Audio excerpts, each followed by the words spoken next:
Welcome to Martinville, family. We have a must-listen for you today, The Heart of Darkness by Joseph Conrad. Leave a comment below of what you want to listen to next, and don't forget to like and subscribe. 1. The Nelly, a cruising yawl, swung to her anchor without a flutter of the sails, and was at rest. The flood had made, the wind was nearly calm, and being bound down the river, the only thing for it was to come to and wait for the turn of the tide. The sea reach of the Thames stretched before us like the beginning of an interminable waterway. In the offing the sea and the sky were welded together without a joint, and in the luminous space the tan sails of the barges drifting up with the tide seemed to stand still in red clusters of canvas sharply peaked, with gleams of varnished sprits.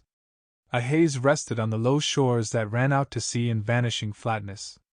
The air was dark above Gravesend, and farther back still seemed condensed into a mournful gloom, brooding motionless over the biggest, and the greatest, town on earth. The director of companies was our captain, and our host. We four affectionately watched his back as he stood in the bows looking to seaward. On the whole river there was nothing that looked half so nautical. He resembled a pilot, which to a seaman is trustworthiness personified. It was difficult to realize his work was not out there in the luminous estuary, but behind him, within the brooding gloom. Between us there was, as I have already said somewhere, the bond of the sea. Besides holding our hearts together through long periods of separation, it had the effect of making us tolerant of each other's yarns and even convictions. The lawyer, the best of old fellows, had, because of his many years and many virtues, the only cushion on deck, and was lying on the only rug. The accountant had brought out already a box of dominoes, and was toying architecturally with the bones. Marlow sat cross-legged right aft, leaning against the mizzen-mast. He had sunken cheeks, a yellow complexion, a straight back, an ascetic aspect, and with his arms dropped, the palms of hands outwards, resembled an idol. The director, satisfied the anchor had good hold, made his way aft and sat down amongst us. We exchanged a few words lazily. Afterwards there was silence on board the yacht. For some reason or other we did not begin that game of dominoes. We felt meditative, and fit for nothing but placid staring. The day was ending in a serenity of still and exquisite brilliance. The water shone pacifically, the sky, without a speck, was a benign immensity of unstained light. The very mist on the Essex marsh was like a gauzy and radiant fabric, hung from the wooded rises inland, and draping the low shores in diaphanous folds. Only the gloom to the west, brooding over the upper reaches, became more somber every minute, as if angered by the approach of the sun. And at last, in its curved and imperceptible fall, the sun sank low, and from glowing white changed to a dull red without rays and without heat, as if about to go out suddenly, stricken to death by the touch of that gloom brooding over a crowd of men. Forthwith a change came over the waters, and the serenity became less brilliant but more profound. The old river in its broad reach rested unruffled at the decline of day, after ages of good service done to the race that peopled its banks, spread out in the tranquil dignity of a waterway leading to the uttermost ends of the earth. We looked at the venerable stream not in the vivid flush of a short day that comes and departs forever, but in the august light of abiding memories. And indeed nothing is easier for a man who has, as the phrase goes, followed the sea, with reverence and affection, than to evoke the great spirit of the past upon the lower reaches of the Thames. The tidal current runs to and fro in its unceasing service, crowded with memories of men and ships it had borne to the rest of home or to the battles of the sea. It had known and served all the men of whom the nation is proud, from Sir Francis Drake to Sir John Franklin, knights all, titled and untitled, the great knights-errant of the sea. It had borne all the ships whose names are like jewels flashing in the night of time, from the Golden Hind returning with her rotund flanks full of treasure, to be visited by the Queen's Highness, and thus pass out of the gigantic tale, to the Erebus and Terror, bound on other conquests and that never returned. It had known the ships and the men. They had sailed from Deptford, from Greenwich, from Erith, the adventurers and the settlers, king's ships and the ships of men on change, captains, admirals, the dark interlopers of the Eastern trade, and the commissioned generals of East India fleets. Hunters for gold or pursuers of fame, they all had gone out on that stream, bearing the sword, and often the torch, messengers of the might within the land, bearers of a spark from the sacred fire. What greatness had not floated on the ebb of that river into the mystery of an unknown earth? The dreams of men, the seed of commonwealths, the germs of empires. The sun set, the dusk fell on the stream, and lights began to appear along the shore. The Chapman lighthouse, a three-legged thing erect on a mud flat, shone strongly. Lights of ships moved in the fairway, great stir of lights going up and going down. And farther west on the upper reaches the place of the monstrous town was still marked ominously on the sky, a brooding gloom in sunshine, a lurid glare under the stars. And this also, said Marlow suddenly, has been one of the dark places of the earth. He was the only man of us who still followed the sea. The worst that could be said of him was that he did not represent his class.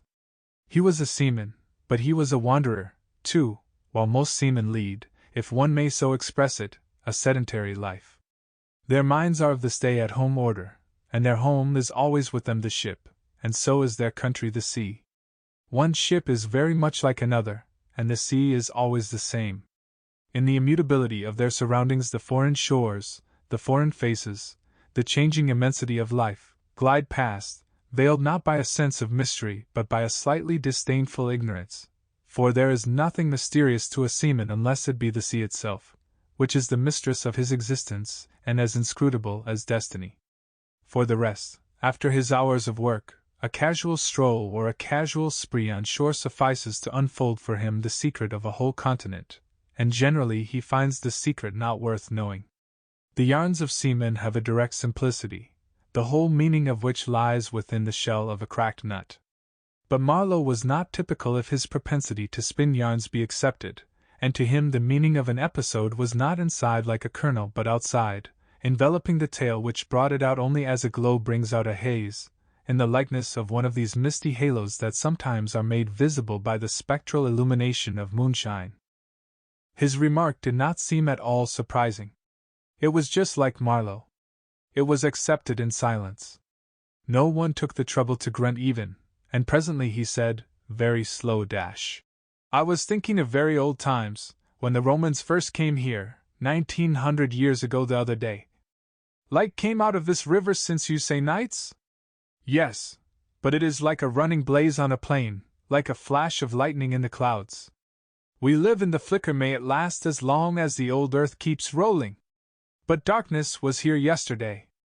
Imagine the feelings of a commander of a fine what d'ye call trireme in the Mediterranean, ordered suddenly to the north, run overland across the Gauls in a hurry, put in charge of one of these craft the legionaries, a wonderful lot of handy men they must have been, too used to build, apparently by the hundred, in a month or two, if we may believe what we read. Imagine him here the very end of the world, a sea the color of lead, a sky the color of smoke, a kind of ship about as rigid as a concertina and going up this river with stores, or orders, or what you like. Sandbanks, marshes, forests, savages, precious little to eat fit for a civilized man, nothing but Thames water to drink. No Falernian wine here, no going ashore.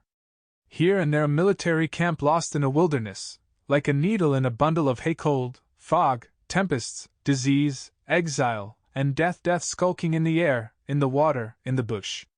They must have been dying like flies here. Oh, yes, he did it. Did it very well, too, no doubt, and without thinking much about it either, except afterwards to brag of what he had gone through in his time, perhaps. They were men enough to face the darkness. And perhaps he was cheered by keeping his eye on a chance of promotion to the fleet at Ravenna by and by, if he had good friends in Rome and survived the awful climate. Or think of a decent young citizen in a toga, perhaps too much dice, coming out here in the train of some prefect, or tax-gatherer, or trader even, to mend his fortunes. Land in a swamp, march through the woods, and in some inland post field the savagery, the utter savagery, had closed round him all that mysterious life of the wilderness that stirs in the forest, in the jungles, in the hearts of wild men. There's no initiation either into such mysteries. He has to live in the midst of the incomprehensible, which is also detestable. And it has a fascination, too, that goes to work upon him.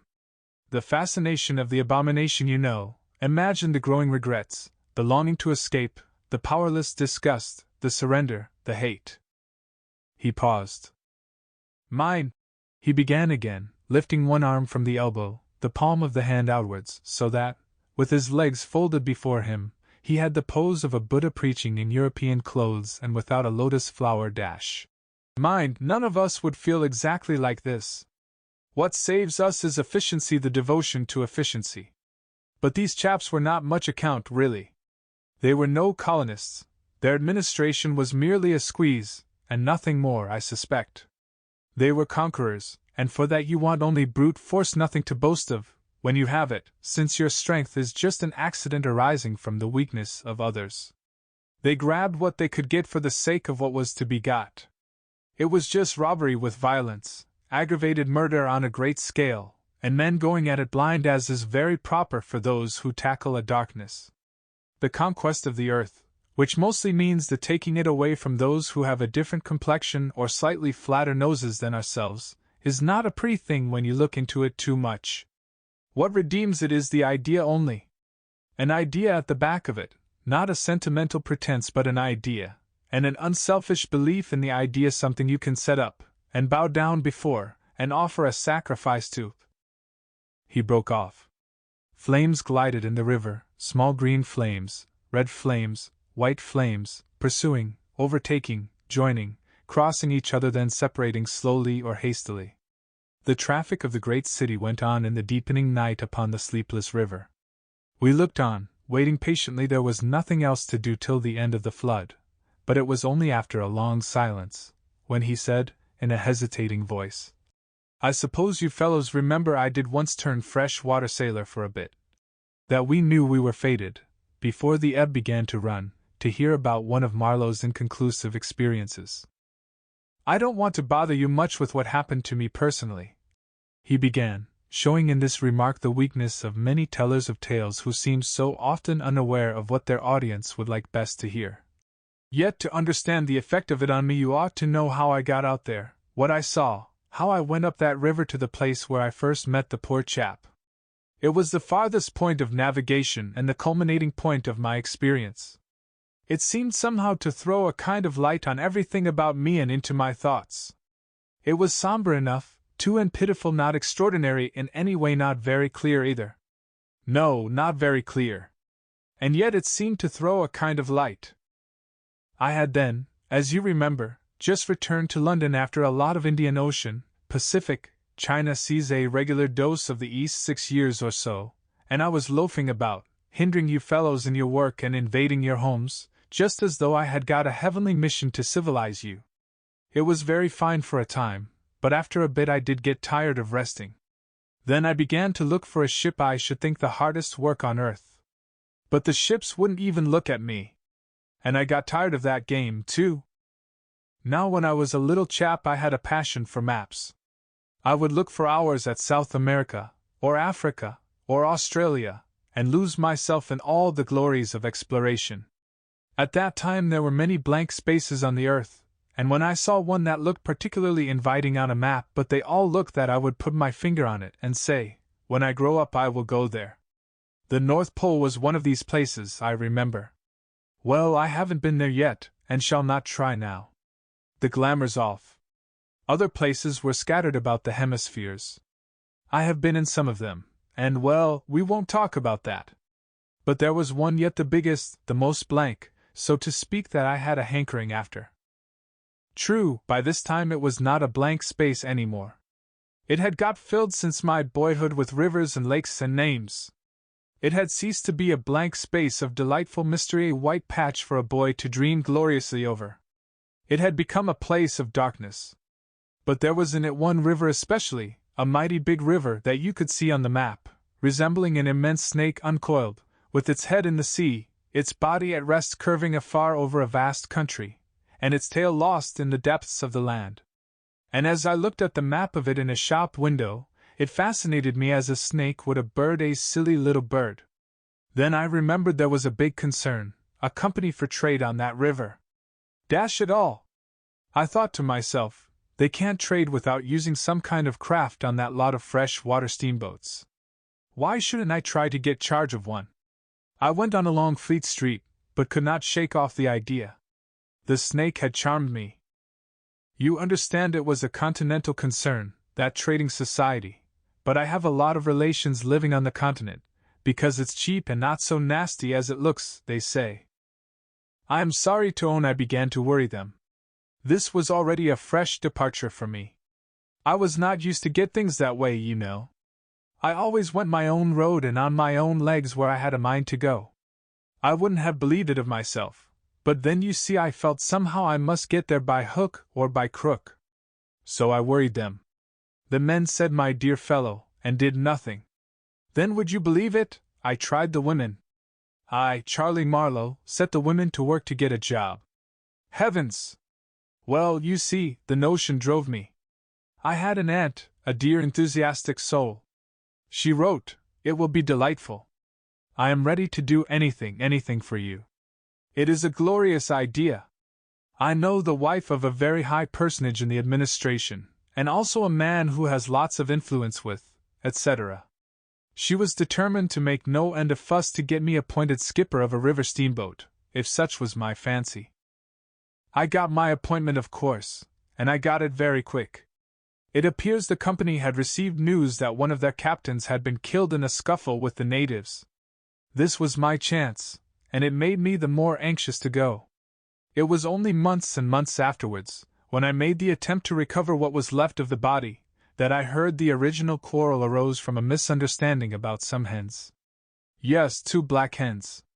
Fresleven, that was the fellow's name. A Dane thought himself wronged somehow in the bargain, so he went ashore and started to hammer the chief of the village with a stick. Oh, it didn't surprise me in the least to hear this, and at the same time to be told that Fresleven was the gentlest, quietest creature that ever walked on 2 legs. No doubt he was, but he had been a couple of years already out there engaged in the noble cause, you know, and he probably felt the need at last of asserting his self-respect in some way. Therefore he whacked the old nigger mercilessly, while a big crowd of his people watched him, thunderstruck, till some man, I was told the chief's son, in desperation at hearing the old chap yell, made a tentative jab with a spear at the white man, and of course it went quite easy between the shoulder blades. Then the whole population cleared into the forest, expecting all kinds of calamities to happen, while, on the other hand, the steamer Fresleven commanded left also in a bad panic, in charge of the engineer, I believe. Afterwards nobody seemed to trouble much about Fresleven's remains, till I got out and stepped into his shoes. I couldn't let it rest, though, but when an opportunity offered at last to meet my predecessor, the grass growing through his ribs was tall enough to hide his bones. They were all there. The supernatural being had not been touched after he fell. And the village was deserted, the huts gaped black, rotting, all askew within the fallen enclosures. A calamity had come to it, sure enough. The people had vanished. Mad terror had scattered them, men, women, and children, through the bush, and they had never returned. What became of the hens I don't know either. I should think the cause of progress got them, anyhow. However, through this glorious affair I got my appointment, before I had fairly begun to hope for it. I flew around like mad to get ready, and before 48 hours I was crossing the channel to show myself to my employers, and sign the contract. In a very few hours I arrived in a city that always makes me think of a whited sepulchre. Prejudice, no doubt.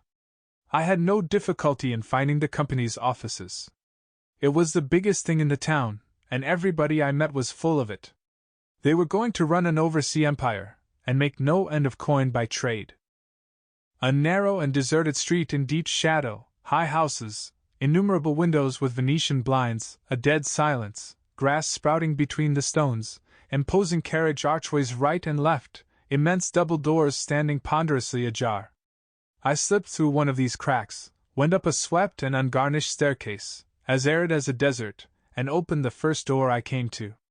2 women, one fat and the other slim, sat on straw-bottomed chairs, knitting black wool. The slim one got up and walked straight at me, still knitting with downcast eyes, and only just as I began to think of getting out of her way, as you would for a somnambulist, stood still and looked up. Her dress was as plain as an umbrella cover, and she turned round without a word and preceded me into a waiting room. I gave my name, and looked about. deal table in the middle, plain chairs all round the walls, on one end a large shining map, marked with all the colors of a rainbow. There was a vast amount of red good to see at any time, because one knows that some real work is done in there, a deuce of a lot of blue, a little green, smears of orange, and on the east coast, a purple patch, to show where the jolly pioneers of progress drink the jolly lager beer. However, I wasn't going into any of these. I was going into the yellow. Dead in the center. And the river was there fascinating deadly like a snake. Oof! A door opened, a white-haired secretarial head, but wearing a compassionate expression, appeared, and a skinny forefinger beckoned me into the sanctuary. Its light was dim, and a heavy writing desk squatted in the middle. From behind that structure came out an impression of pale plumpness in a frock coat. The great man himself. He was 5'6", I should judge, and had his grip on the handle end of ever so many millions. He shook hands, I fancy, murmured vaguely, was satisfied with my French. Bon voyage. In about 45 seconds I found myself again in the waiting room with the compassionate secretary, who, full of desolation and sympathy, made me sign some document. I believe I undertook amongst other things not to disclose any trade secrets. Well, I am not going to. I began to feel slightly uneasy. You know I am not used to such ceremonies, and there was something ominous in the atmosphere. It was just as though I had been led into some conspiracy I don't know, something not quite right, and I was glad to get out. In the outer room the two women knitted black wool feverishly. People were arriving, and the younger one was walking back and forth introducing them. The old one sat on her chair. Her flat cloth slippers were propped up on a foot warmer, and a cat reposed on her lap. She wore a starched white affair on her head, had a wart on one cheek, and silver-rimmed spectacles hung on the tip of her nose. She glanced at me above the glasses. The swift and indifferent placidity of that look troubled me. Two youths with foolish and cheery countenances were being piloted over, and she threw at them the same quick glance of unconcerned wisdom. She seemed to know all about them and about me, too. An eerie feeling came over me. She seemed uncanny and fateful. Often far away there I thought of these two, guarding the door of darkness, knitting black wool as for a warm pall, one introducing continuously to the unknown, the other scrutinizing the cheery and foolish faces with unconcerned old eyes. Ave! Old knitter of black wool. Morituri te salutant. Not many of those she looked at ever saw her again, not half, by a long way. There was yet a visit to the doctor. A simple formality, assured me the secretary, with an air of taking an immense part in all my sorrows. Accordingly, a young chap wearing his hat over the left eyebrow, some clerk, I suppose there must have been clerks in the business, though the house was as still as a house in a city of the dead, came from somewhere upstairs, and led me forth. He was shabby and careless, with ink stains on the sleeves of his jacket, and his cravat was large and billowy, under a chin shaped like the toe of an old boot. It was a little too early for the doctor, so I proposed a drink, and thereupon he developed a vein of joviality. As we sat over our vermouths he glorified the company's business, and by I expressed casually my surprise at him not going out there. He became very cool and collected all at once. "I am not such a fool as I look," quoth Plato to his disciples, he said sententiously, emptied his glass with great resolution, and we rose. The old doctor felt my pulse, evidently thinking of something else the while.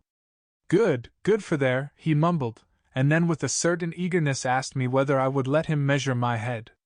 Rather surprised, I said yes, when he produced a thing like calipers and got the dimensions back and front and every way, taking notes carefully. He was an unshaven little man in a threadbare coat like a gabardine, with his feet in slippers, and I thought him a harmless fool. "I always ask leave, in the interests of science, to measure the crania of those going out there," he said. "And when they come back, too?" I asked. "Oh, I never see them," he remarked, "and moreover, the changes take place inside, you know." He smiled, as if at some quiet joke. "So you are going out there. Famous. Interesting, too." He gave me a searching glance, and made another note. "Ever any madness in your family?" he asked, in a matter-of-fact tone. I felt very annoyed. Is that question in the interests of science, too? It would be, he said, without taking notice of my irritation, interesting for science to watch the mental changes of individuals, on the spot, but… Are you an alienist? I interrupted. Every doctor should be a little, answered that original, imperturbably. I have a little theory which you messers who go out there must help me to prove. This is my share in the advantages my country shall reap from the possession of such a magnificent dependency. The mere wealth I leave to others. Pardon my questions, but you are the first Englishman coming under my observation. I hastened to assure him I was not in the least typical. If I were, said I wouldn't be talking like this with you. What you say is rather profound, and probably erroneous, he said with a laugh. Avoid irritation more than exposure to the sun. Adieu. How do you English say, Goodbye. Ah. Goodbye. Adieu. In the tropics one must before everything keep calm. He lifted a warning forefinger. Do calm, do calm. One thing more remained to do, say goodbye to my excellent aunt. I found her triumphant. I had a cup of tea, the last decent cup of tea for many days, and in a room that most soothingly looked just as you would expect a lady's drawing room to look, we had a long quiet chat by the fireside. In the course of these confidences it became quite plain to me I had been represented to the wife of the high dignitary, and goodness knows to how many more people besides, as an exceptional and gifted creature, a piece of good fortune for the company, a man you don't get hold of every day. Good heavens! And I was going to take charge of a 2-penny halfpenny river steamboat with a penny whistle attached. It appeared, however, I was also one of the workers, with a capital, you know. Something like an emissary of light, something like a lower sort of apostle. There had been a lot of such rot let loose in print and talk just about that time, and the excellent woman, living right in the rush of all that humbug, got carried off her feet. She talked about weaning those ignorant millions from their horrid ways till, upon my word, she made me quite uncomfortable. I ventured to hint that the company was run for profit. You forget, dear Charlie, that the laborer is worthy of his hire, she said brightly. It's queer how out of touch with truth women are. They live in a world of their own, and there has never been anything like it, and never can be. It is too beautiful altogether, and if they were to set it up it would go to pieces before the first sunset. Some confounded fact we men have been living contentedly with ever since the day of creation would start up and knock the whole thing over. After this I got embraced, told to wear flannel, be sure to write often, and so on, and I left. In the street I don't know why a queer feeling came to me that I was an impostor.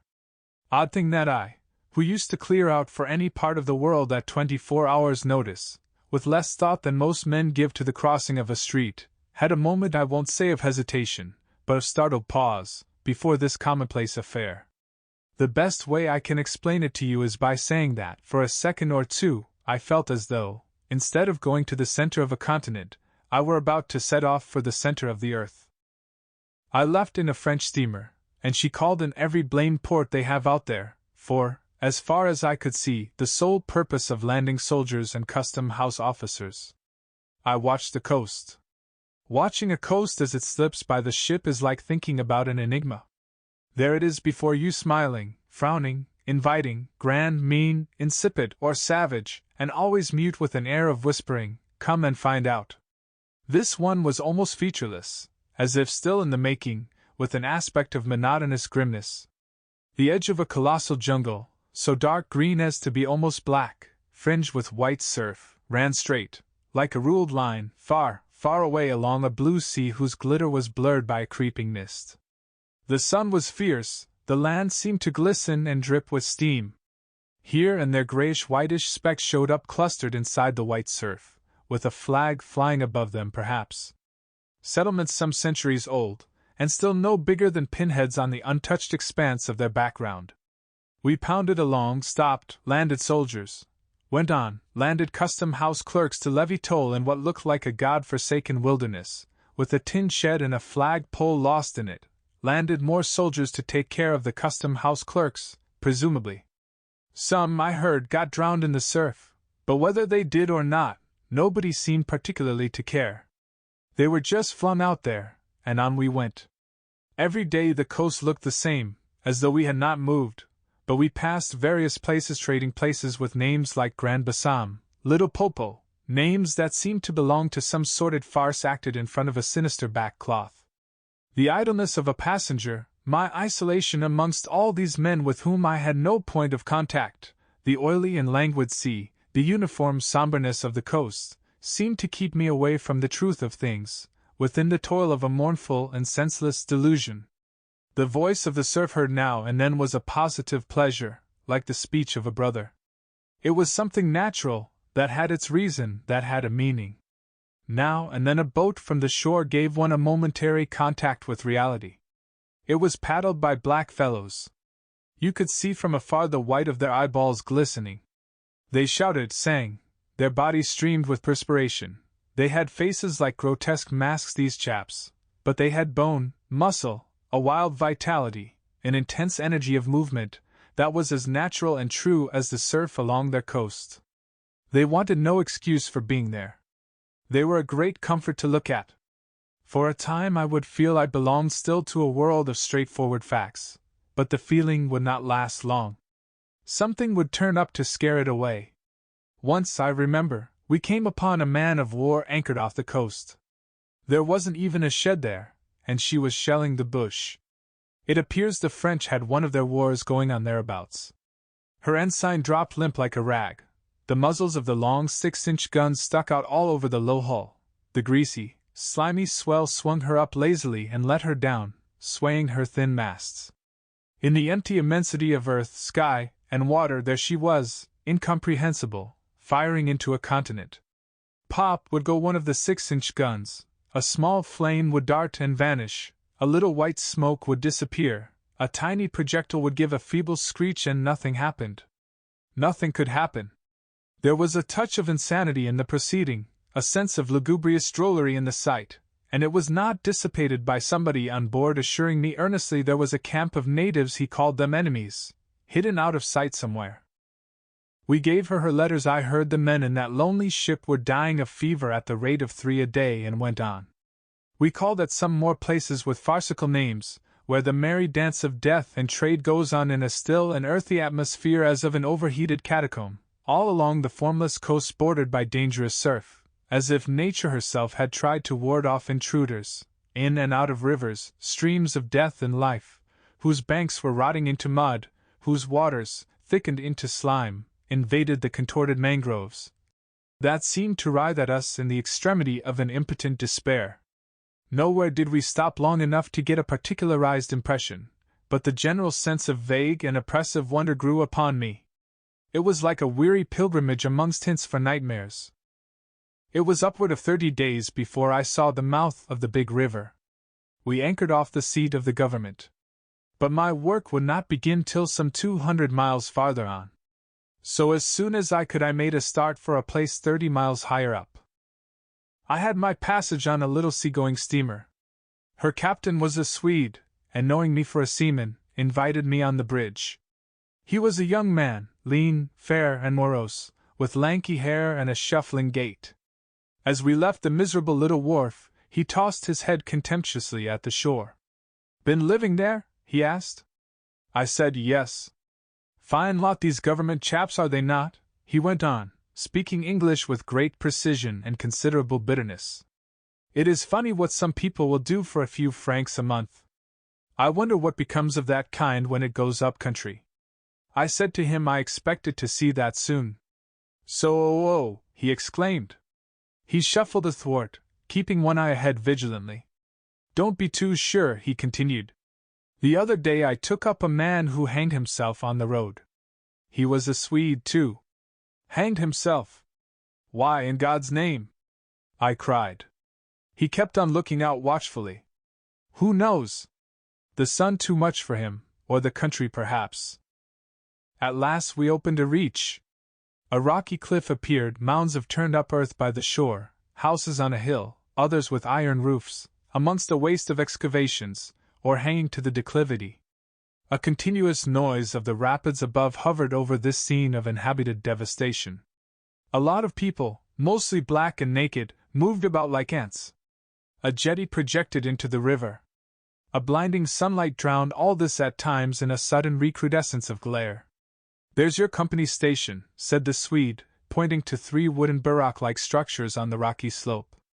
"I will send your things up." "4 boxes, did you say?" "So. Farewell." I came upon a boiler wallowing in the grass, then found a path leading up the hill. It turned aside for the boulders, and also for an undersized railway truck lying there on its back with its wheels in the air. One was off.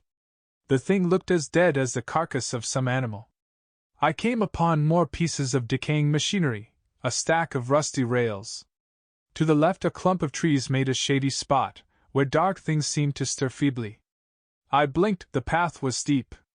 A horn tooted to the right, and I saw the black people run. A heavy and dull detonation shook the ground, a puff of smoke came out of the cliff, and that was all. No change appeared on the face of the rock. They were building a railway. The cliff was not in the way or anything, but this objectless blasting was all the work going on. A slight clinking behind me made me turn my head. 6 black men advanced in a file, toiling up the path. They walked erect and slow, balancing small baskets full of earth on their heads, and the clink kept time with their footsteps. Black rags were wound round their loins, and the short ends behind waggled to and fro like tails. I could see every rib, the joints of their limbs were like knots in a rope, each had an iron collar on his neck, and all were connected together with a chain whose bites swung between them, rhythmically clinking. Another report from the cliff made me think suddenly of that ship of war I had seen firing into a continent. It was the same kind of ominous voice, but these men could by no stretch of imagination be called enemies. They were called criminals, and the outraged law, like the bursting shells, had come to them, an insoluble mystery from the sea. All their meager breasts panted together, the violently dilated nostrils quivered, the eyes stared stonily uphill. They passed me within 6 inches, without a glance, with that complete, death-like indifference of unhappy savages. Behind this raw matter one of the reclaimed, the product of the new forces at work, strolled despondently, carrying a rifle by its middle. He had a uniform jacket with one button off, and seeing a white man on the path, hoisted his weapon to his shoulder with alacrity. This was simple prudence, white men being so much alike at a distance that he could not tell who I might be. He was speedily reassured, and with a large, white, rascally grin, and a glance at his charge seemed to take me into partnership in his exalted trust. After all, I also was a part of the great cause of these high and just proceedings. Instead of going up, I turned and descended to the left. My idea was to let that chain gang get out of sight before I climbed the hill. You know I am not particularly tender. I've had to strike and to fend off. I've had to resist and to attack sometimes. That's only one way of resisting without counting the exact cost, according to the demands of such sort of life as I had blundered into. I've seen the devil of violence, and the devil of greed, and the devil of hot desire, but by all the stars! These were strong, lusty, red-eyed devils, that swayed and drove men, I tell you.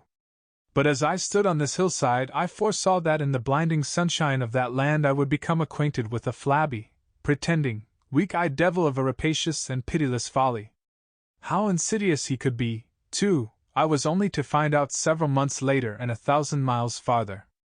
For a moment I stood appalled, as though by a warning. Finally I descended the hill, obliquely, towards the trees I had seen.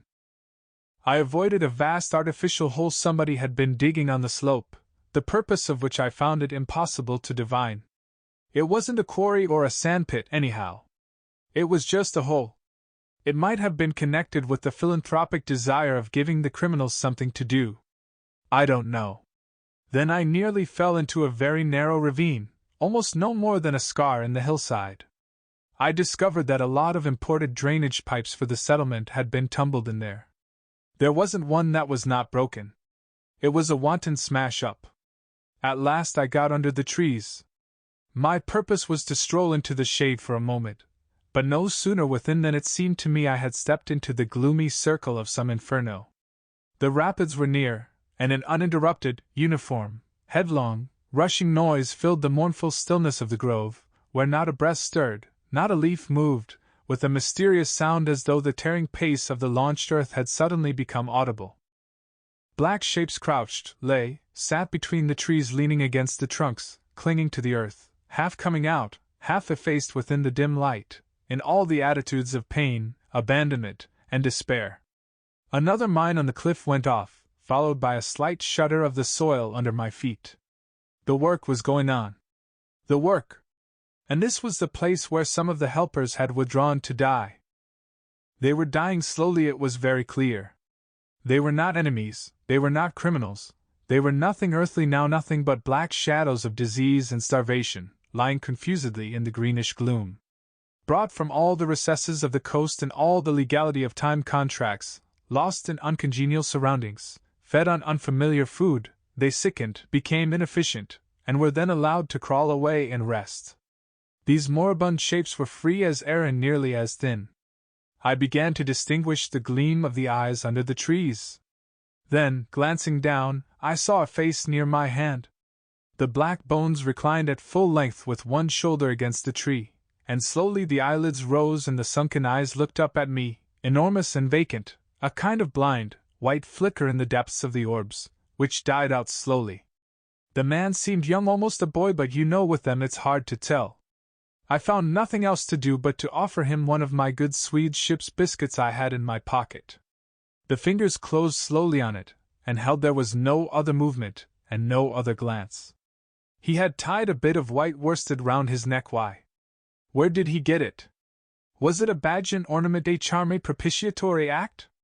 Was there any idea at all connected with it? It looked startling round his black neck, this bit of white thread from beyond the seas. Near the same tree 2 more bundles of acute angles sat with their legs drawn up. One, with his chin propped on his knees, stared at nothing, in an intolerable and appalling manner.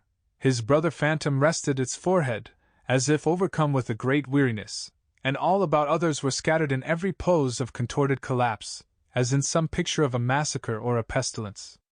While I stood horror-struck, one of these creatures rose to his hands and knees, and went off on all fours towards the river to drink. He lapped out of his hand, then sat up in the sunlight, crossing his shins in front of him, and after a time let his woolly head fall on his breastbone. I didn't want any more loitering in the shade, and I made haste towards the station. When near the buildings I met a white man, in such an unexpected elegance of get-up that in the first moment I took him for a sort of vision.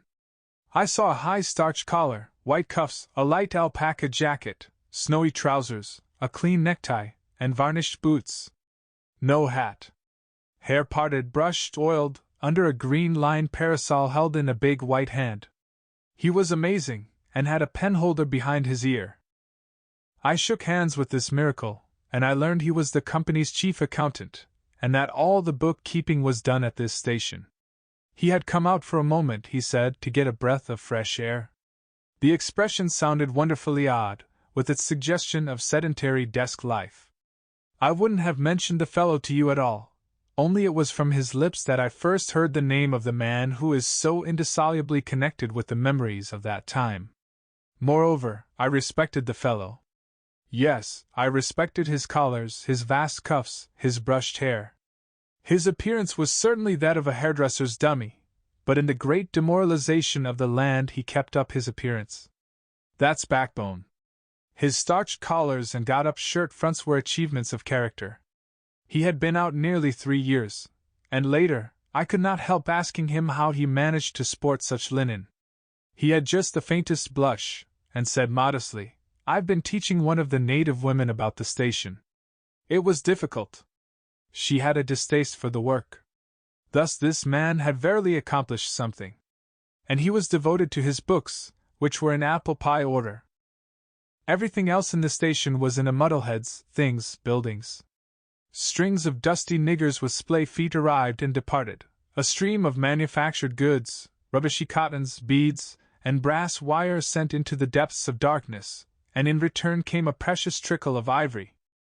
I had to wait in the station for 10 days in eternity. I lived in a hut in the yard, but to be out of the chaos I would sometimes get into the accountant's office. It was built of horizontal planks, and so badly put together that, as he bent over his high desk, he was barred from neck to heels with narrow strips of sunlight. There was no need to open the big shutter to see. It was hot there, too. Big flies buzzed fiendishly, and did not sting, but stabbed. I sat generally on the floor, while, of faultless appearance and even slightly scented, perching on a high stool, he wrote. Sometimes he stood up for exercise. When a truckle bed with a sick man, some invalid agent from upcountry, was put in there, he exhibited a gentle annoyance. The groans of this sick person, he said, distract my attention. And without that it is extremely difficult to guard against clerical errors in this climate. One day he remarked, without lifting his head, in the interior you will no doubt meet Mr. Kurtz. On my asking who Mr. Kurtz was, he said he was a first-class agent, and seeing my disappointment at this information, he added slowly, laying down his pen, he is a very remarkable person. Further questions elicited from him that Mr. Kurtz was at present in charge of a trading post, a very important one, in the true ivory country, at the very bottom of there. Sends in as much ivory as all the others put together. He began to write again. The sick man was too ill to groan. The flies buzzed in a great peace. Suddenly there was a growing murmur of voices and a great tramping of feet. A caravan had come in. A violent babble of uncouth sounds burst out on the other side of the planks. All the carriers were speaking together, and in the midst of the uproar the lamentable voice of the chief agent was heard giving it up tearfully for the 20th time that day. He rose slowly. What a frightful row, he said. He crossed the room gently to look at the sick man, and returning, said to me, he does not hear. What? Dead? I asked, startled. No, not yet, he answered, with great composure. Then, alluding with a toss of the head to the tumult in the station yard, when one has got to make correct entries, one comes to hate those savages, hate them to the death. He remained thoughtful for a moment. When you see Mr. Kurtz, he went on, tell him from me that everything here, he glanced at the deck dash, is very satisfactory. I don't like to write to him with those messengers of ours, you never know who may get hold of your letter at that central station. He stared at me for a moment with his mild, bulging eyes. Oh, he will go far, very far, he began again. He will be a somebody in the administration before long. They, above the council in Europe, you know, mean him to be. He turned to his work. The noise outside had ceased, and presently in going out I stopped at the door. In the steady buzz of flies the homeward-bound agent was lying finished and insensible. The other, bent over his books, was making correct entries of perfectly correct transactions, and 50 feet below the doorstep I could see the still tree-tops of the Grove of Death. Next day I left that station at last, with a caravan of 60 men, for a 200-mile tramp. No use telling you much about that. Paths everywhere, a stamped-in network of paths spreading over the empty land, through the long grass, through burnt grass, through thickets, down and up chilly ravines, up and down stony hills ablaze with heat, and a solitude, nobody, not a hut. The population had cleared out a long time ago. Well, if a lot of mysterious niggers armed with all kinds of fearful weapons suddenly took to traveling on the road between Deal and Gravesend, catching the yokels right and left to carry heavy loads for them, I fancy every farm and cottage thereabouts would get empty very soon. Only here the dwellings were gone, too. Still I passed through several abandoned villages. There's something pathetically childish in the ruins of grass walls. Day after day, with the stamp and shuffle of 60 pair of bare feet behind me, each pair under a 60 pounds load. Camp, cook, sleep, strike camp, march. Now and then a carrier dead in harness, at rest in the long grass near the path, with an empty water gourd and his long staff lying by his side. A great silence around and above. Perhaps on some quiet night the tremor of far-off drums, sinking, swelling, a tremor vast, faint, a sound weird, appealing, suggestive, and wild, and perhaps with as profound a meaning as the sound of bells in a Christian country. Once a white man in an unbuttoned uniform, camping on the path with an armed escort of lank Zanzibaris, very hospitable and festive not to say drunk, was looking after the upkeep of the road, he declared. Can't say I saw any road or any upkeep, unless the body of a middle-aged Negro, with a bullet hole in the forehead, upon which I absolutely stumbled 3 miles farther on, may be considered as a permanent improvement. I had a white companion, too, not a bad chap, but rather too fleshy and with the exasperating habit of fainting on the hot hillsides, miles away from the least bit of shade and water. Annoying, you know, to hold your own coat like a parasol over a man's head while he is coming to. I couldn't help asking him once what he meant by coming there at all. To make money, of course. What do you think? He said scornfully. Then he got fever, and had to be carried in a hammock slung under a pole. As he weighed 16 stone, I had no end of rows with the carriers. They jibbed, ran away, sneaked off with their loads in the night, quite a mutiny. So, one evening, I made a speech in English with gestures, not one of which was lost to the 60 pairs of eyes before me, and the next morning I started the hammock off in front all right. An hour afterwards I came upon the whole concern wrecked in a bushman, hammock, groans, blankets, horrors. The heavy pole had skinned his poor nose. He was very anxious for me to kill somebody, but there wasn't the shadow of a carrier near. I remembered the old doctor. It would be interesting for science to watch the mental changes of individuals on the spot. I felt I was becoming scientifically interesting. However, all that is to no purpose. On the 15th day I came in sight of the big river again, and hobbled into the central station. It was on a backwater surrounded by scrub and forest, with a pretty border of smelly mud on one side, and on the 3 others enclosed by a crazy fence of rushes. A neglected gap was all the gate it had, and the first glance at the place was enough to let you see the flabby devil was running that show. White men with long staves in their hands appeared languidly from amongst the buildings, strolling up to take a look at me, and then retired out of sight somewhere. One of them, a stout, excitable chap with black mustaches, informed me with great volubility and many digressions, as soon as I told him who I was, that my steamer was at the bottom of the river. I was thunderstruck. What? How? Why? Oh, it was all right. The manager himself was there. All quite correct. Everybody had behaved splendidly. Splendidly. Dash, you must, he said in agitation, go and see the general manager at once. He is waiting. I did not see the real significance of that wreck at once. I fancy I see it now, but I am not sure, not at all. Certainly the affair was too stupid when I think of it to be altogether natural. Still, but at the moment it presented itself simply as a confounded nuisance. The steamer was sunk. They had started 2 days before in a sudden hurry up the river with the manager on board, in charge of some volunteer skipper, and before they had been out 3 hours they tore the bottom out of her on stones, and she sank near the south bank. I asked myself what I was to do there, now my boat was lost. As a matter of fact, I had plenty to do in fishing my command out of the river. I had to set about it the very next day. That, and the repairs when I brought the pieces to the station, took some months. My first interview with the manager was curious. He did not ask me to sit down after my 20-mile walk that morning. He was commonplace in complexion, in features, in manners, and in voice. He was of middle size and of ordinary build. His eyes, of the usual blue, were perhaps remarkably cold, and he certainly could make his glance fall on one as trenchant and heavy as an axe. But even at these times the rest of his person seemed to disclaim the intention. Otherwise there was only an indefinable, faint expression of his lips, something stealthy, a smile, not a smile, I remember it, but I can't explain. It was unconscious, this smile was, though just after he had said something it got intensified for an instant. It came at the end of his speeches like a seal applied on the words to make the meaning of the commonest phrase appear absolutely inscrutable.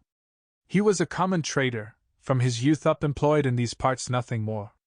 He was obeyed, yet he inspired neither love nor fear, nor even respect. He inspired uneasiness. That was it. Uneasiness. Not a definite mistrust, just uneasiness, nothing more. You have no idea how effective such a faculty can be. He had no genius for organizing, for initiative, or for order even. That was evident in such things as the deplorable state of the station. He had no learning, and no intelligence. His position had come to him, why? Perhaps because he was never ill. He had served 3 terms of 3 years out there, Because triumphant health in the general rout of constitutions is a kind of power in itself. When he went home on leave he rioted on a large scale pompously. Jack ashore with a difference in externals only. This one could gather from his casual talk. He originated nothing, he could keep the routine going, that's all. But he was great. He was great by this little thing that it was impossible to tell what could control such a man. He never gave that secret away. Perhaps there was nothing within him. Such a suspicion made one pause, for out there were no external checks. Once, when various tropical diseases had laid low almost every agent in the station, he was heard to say, "Men who come out here should have no entrails." He sealed the utterance with that smile of his, as though it had been a door opening into a darkness he had in his keeping. You fancied you had seen things, but the seal was on. When annoyed at meal times by the constant quarrels of the white men about precedence, he ordered an immense round table to be made, for which a special house had to be built. This was the station's mess room. Where he sat was the first place, the rest were nowhere. One felt this to be his unalterable conviction. He was neither civil nor uncivil. He was quiet. He allowed his boy, an overfed young Negro from the coast, to treat the white men, under his very eyes, with provoking insolence. He began to speak as soon as he saw me. I had been very long on the road. He could not wait. Had to start without me. The upriver stations had to be relieved. There had been so many delays already that he did not know who was dead and who was alive, and how they got on, and so on, and so on. He paid no attention to my explanations, and playing with a stick of sealing wax, repeated several times that the situation was very grave, very grave. There were rumors that a very important station was in jeopardy, and its chief, Mr. Kurtz, was ill. Hoped it was not true. Mr. Kurtz was. I felt weary and irritable. Hang Kurtz, I thought. I interrupted him by saying I had heard of Mr. Kurtz on the coast. Ah. So they talk of him down there, he murmured to himself. Then he began again, assuring me Mr. Kurtz was the best agent he had, an exceptional man, of the greatest importance to the company. Therefore I could understand his anxiety. He was, he said, very, very uneasy. Certainly he fidgeted on his chair a good deal, exclaimed "Ah!" Mr. Kurtz, broke the stick of sealing wax and seemed dumbfounded by the accident. Next thing he wanted to know how long it would take to. I interrupted him again. Being hungry, you know, and kept on my feet too. I was getting savage. How can I tell? I said. I haven't even seen the wreck yet, some months, no doubt. All this talk seemed to me so futile. Some months, he said. Well, let us say 3 months before we can make a start. Yes. That ought to do the affair. I flung out of his hut. He lived all alone in a clay hut with a sort of veranda, muttering to myself my opinion of him. He was a chattering idiot. Afterwards I took it back when it was borne in upon me startlingly with what extreme nicety he had estimated the time requisite for the affair.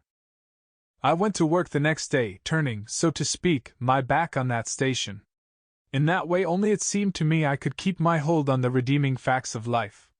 Still, one must look about sometimes, and then I saw this station, these men strolling aimlessly about in the sunshine of the yard. I asked myself sometimes what it all meant. They wandered here and there with their absurd long staves in their hands, like a lot of faithless pilgrims bewitched inside a rotten fence. The word ivory rang in the air, was whispered, was sighed. You would think they were praying to it. A taint of imbecile rapacity blew through it all, like a whiff from some corpse. By Jove! I've never seen anything so unreal in my life. And outside, the silent wilderness surrounding this cleared speck on the earth struck me as something great and invincible, like evil or truth, waiting patiently for the passing away of this fantastic invasion. Oh, these months! Well, never mind. Various things happened. One evening a grass shed full of calico, cotton prints, beads, and I don't know what else, burst into a blaze so suddenly that you would have thought the earth had opened to let an avenging fire consume all that trash. I was smoking my pipe quietly by my dismantled steamer, and saw them all cutting capers in the light, with their arms lifted high, when a stout man with mustaches came tearing down to the river, a tin pail in his hand, assured me that everybody was behaving splendidly, dipped about a quart of water and tore back again. I noticed there was a hole in the bottom of his pail. I strolled up. There was no hurry. You see, the thing had gone off like a box of matches. It had been hopeless from the very first. The flame had leaped high, driven everybody back, lighted up everything and collapsed. The shed was already a heap of embers glowing fiercely. A nigger was being beaten nearby. They said he had caused the fire in some way. Be that as it may, he was screeching most horribly. I saw him, later, for several days, sitting in a bit of shade looking very sick and trying to recover himself. Afterwards he arose and went out in the wilderness without a sound, took him into its bosom again. As I approached the glow from the dark, I found myself at the back of two men talking. I heard the name of Kurtz pronounced, then the words, "Take advantage of this unfortunate accident." One of the men was the manager. I wished him a good evening.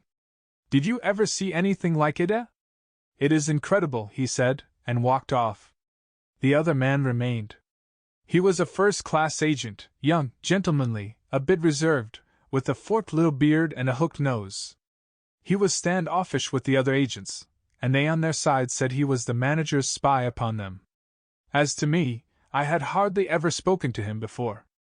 We got into talk, and by we strolled away from the hissing ruins. Then he asked me to his room, which was in the main building of the station. He struck a match, and I perceived that this young aristocrat had not only a silver-mounted dressing-case but also a whole candle all to himself. Just at that time the manager was the only man supposed to have any right to candles. Native mats covered the clay walls, a collection of spears, assegais, shields, knives was hung up in trophies.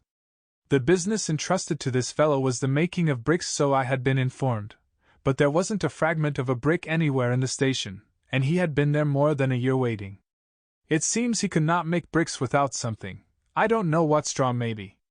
Anyway, it could not be found there, and as it was not likely to be sent from Europe, it did not appear clear to me what he was waiting for. An act of special creation, perhaps. However, they were all waiting, all the 16 or 20 pilgrims of them, for something, and upon my word it did not seem an uncongenial occupation, from the way they took it, though the only thing that ever came to them was disease as far as I could see. They beguiled the time by backbiting and intriguing against each other in a foolish kind of way. There was an air of plotting about that station, but nothing came of it, of course. It was as unreal as everything else, as the philanthropic pretense of the whole concern, as their talk, as their government, as their show of work. The only real feeling was a desire to get appointed to a trading post where ivory was to be had, so that they could earn percentages. They intrigued and slandered and hated each other only on that account, but as to effectually lifting a little finger, oh, no. By heavens! There is something after all in the world allowing one man to steal a horse while another must not look at a halter. Steal a horse straight out. Very well. He has done it. Perhaps he can ride. But there is a way of looking at a halter that would provoke the most charitable of saints into a kick. I had no idea why he wanted to be sociable, but as we chatted in there it suddenly occurred to me the fellow was trying to get at something, in fact, pumping me. He alluded constantly to Europe, to the people I was supposed to know there, putting leading questions as to my acquaintances in the sepulchral city, and so on. His little eyes glittered like mica discs with curiosity, though he tried to keep up a bit of superciliousness. At first I was astonished, but very soon I became awfully curious to see what he would find out from me. I couldn't possibly imagine what I had in me to make it worth his while. It was very pretty to see how he baffled himself, for in truth my body was full only of chills, and my head had nothing in it but that wretched steamboat business. It was evident he took me for a perfectly shameless prevaricator. At last he got angry, and, to conceal a movement of furious annoyance, he yawned. I rose. Then I noticed a small sketch in oils, on a panel, representing a woman, draped and blindfolded, carrying a lighted torch.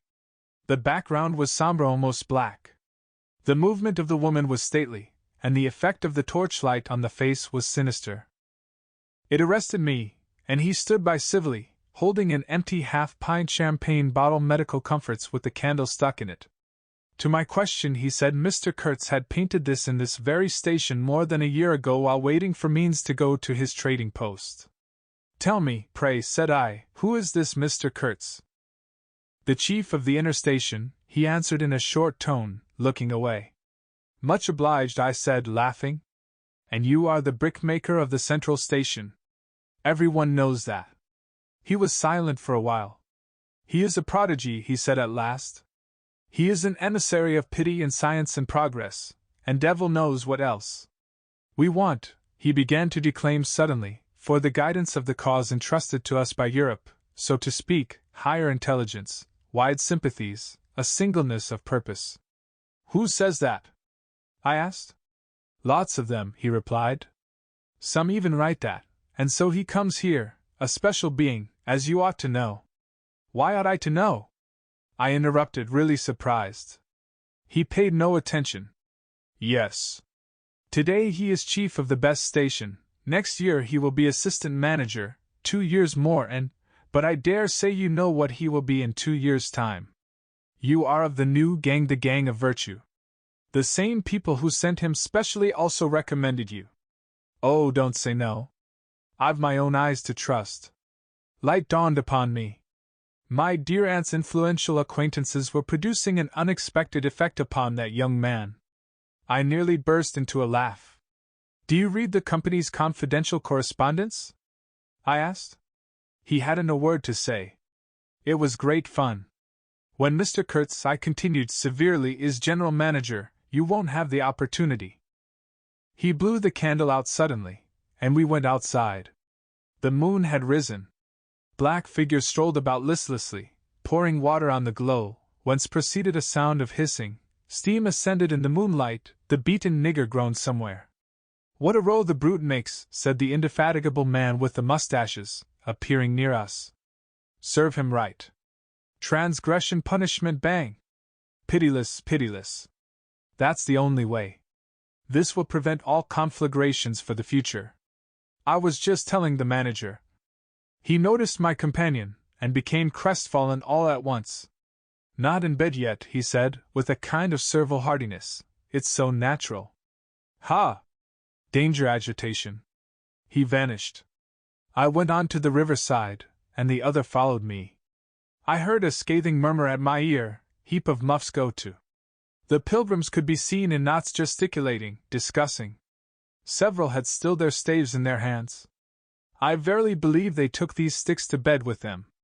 Beyond the fence the forest stood up spectrally in the moonlight, and through that dim stir, through the faint sounds of that lamentable courtyard, the silence of the land went home to one's very heart its mystery, its greatness, the amazing reality of its concealed life. The hurt nigger moaned feebly somewhere near by, and then fetched a deep sigh that made me mend my pace away from there. I felt a hand introducing itself under my arm. My dear sir, said the fellow, I don't want to be misunderstood, and especially by you, who will see Mr. Kurtz long before I can have that pleasure. I wouldn't like him to get a false idea of my disposition.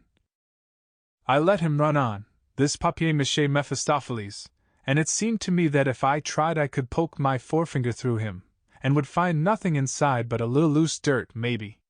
He, don't you see, had been planning to be assistant manager by and by under the present man, and I could see that the coming of that Kurtz had upset them both not a little. He talked precipitately, and I did not try to stop him. I had my shoulders against the wreck of my steamer, hauled up on the slope like a carcass of some big river animal. The smell of mud, of primeval mud, by Jove, was in my nostrils, the high stillness of primeval forest was before my eyes. There were shiny patches on the black creek.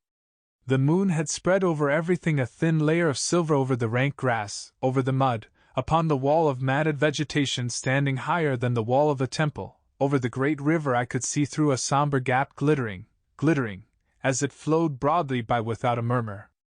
All this was great, expectant, mute, while the man jabbered about himself. I wondered whether the stillness on the face of the immensity looking at us two were meant as an appeal or as a menace. What were we who had strayed in here? Could we handle that dumb thing, or would it handle us? I felt how big, how confoundedly big, was that thing that couldn't talk, and perhaps was deaf as well. What was in there? I could see a little ivory coming out from there, and I had heard Mr. Kurtz was in there. I had heard enough about it to God knows. Yet somehow it didn't bring any image with it no more than if I had been told an angel or a fiend was in there. I believed it in the same way one of you might believe there are inhabitants in the planet Mars. I knew once a Scotch sailmaker who was certain, dead sure, there were people in Mars. If you asked him for some idea how they looked and behaved, he would get shy and mutter something about walking on all fours. If you as much as smiled, he would, though a man of 60, offer to fight you. I would not have gone so far as to fight for Kurtz, but I went for him near enough to a lie. You know I hate, detest, and can't bear a lie, not because I am straighter than the rest of us, but simply because it appalls me.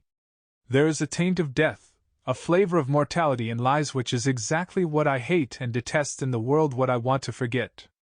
It makes me miserable and sick, like biting something rotten would do. Temperament, I suppose? Well, I went near enough to it by letting the young fool there believe anything he liked to imagine as to my influence in Europe. I became in an instant as much of a pretense as the rest of the bewitched pilgrims. This simply because I had a notion it somehow would be of help to that Kurtz whom at the time I did not see you understand. He was just a word for me. I did not see the man in the name any more than you do. Do you see him? Do you see the story? Do you see anything? It seems to me I am trying to tell you a dream, making a vain attempt, because no relation of a dream can convey the dream sensation, that commingling of absurdity, surprise, and bewilderment in a tremor of struggling revolt, that notion of being captured by the incredible which is of the very essence of dreams. He was silent for a while. No, it is impossible. It is impossible to convey the life sensation of any given epoch of one's existence, that which makes its truth, its meaning, its subtle and penetrating essence. It is impossible. We live, as we dream, alone. He paused again as if reflecting, then added, Of course in this you fellows see more than I could then. You see me, whom you know. It had become so pitch dark that we listeners could hardly see one another. For a long time already he, sitting apart, had been no more to us than a voice. There was not a word from anybody. The others might have been asleep, but I was awake. I listened on the watch for the sentence, for the word, that would give me the clue to the faint uneasiness inspired by this narrative that seemed to shape itself without human lips in the heavy night air of the river. Yes, I let him run on. Marlow began again. And think what he pleased about the powers that were behind me. I did. And there was nothing behind me. There was nothing but that wretched, old, mangled steamboat I was leaning against, while he talked fluently about the necessity for every man to get on. And when one comes out here, you conceive, it is not to gaze at the moon. Mr. Kurtz was a universal genius, but even a genius would find it easier to work with adequate tools, intelligent men. He did not make bricks. Why? There was a physical impossibility in the way, as I was well aware, and if he did secretarial work for the manager, it was because no sensible man rejects wantonly the confidence of his superiors. Did I see it? I saw it. What more did I want? What I really wanted was rivets, by heaven! Rivets. To get on with the work, to stop the hole. Rivets I wanted. There were cases of them down at the coast, cases piled up, burst, split. You kicked a loose rivet at every second step in that station yard on the hillside. Rivets had rolled into the grove of death. You could fill your pockets with rivets for the trouble of stooping down, and there wasn't one rivet to be found where it was wanted.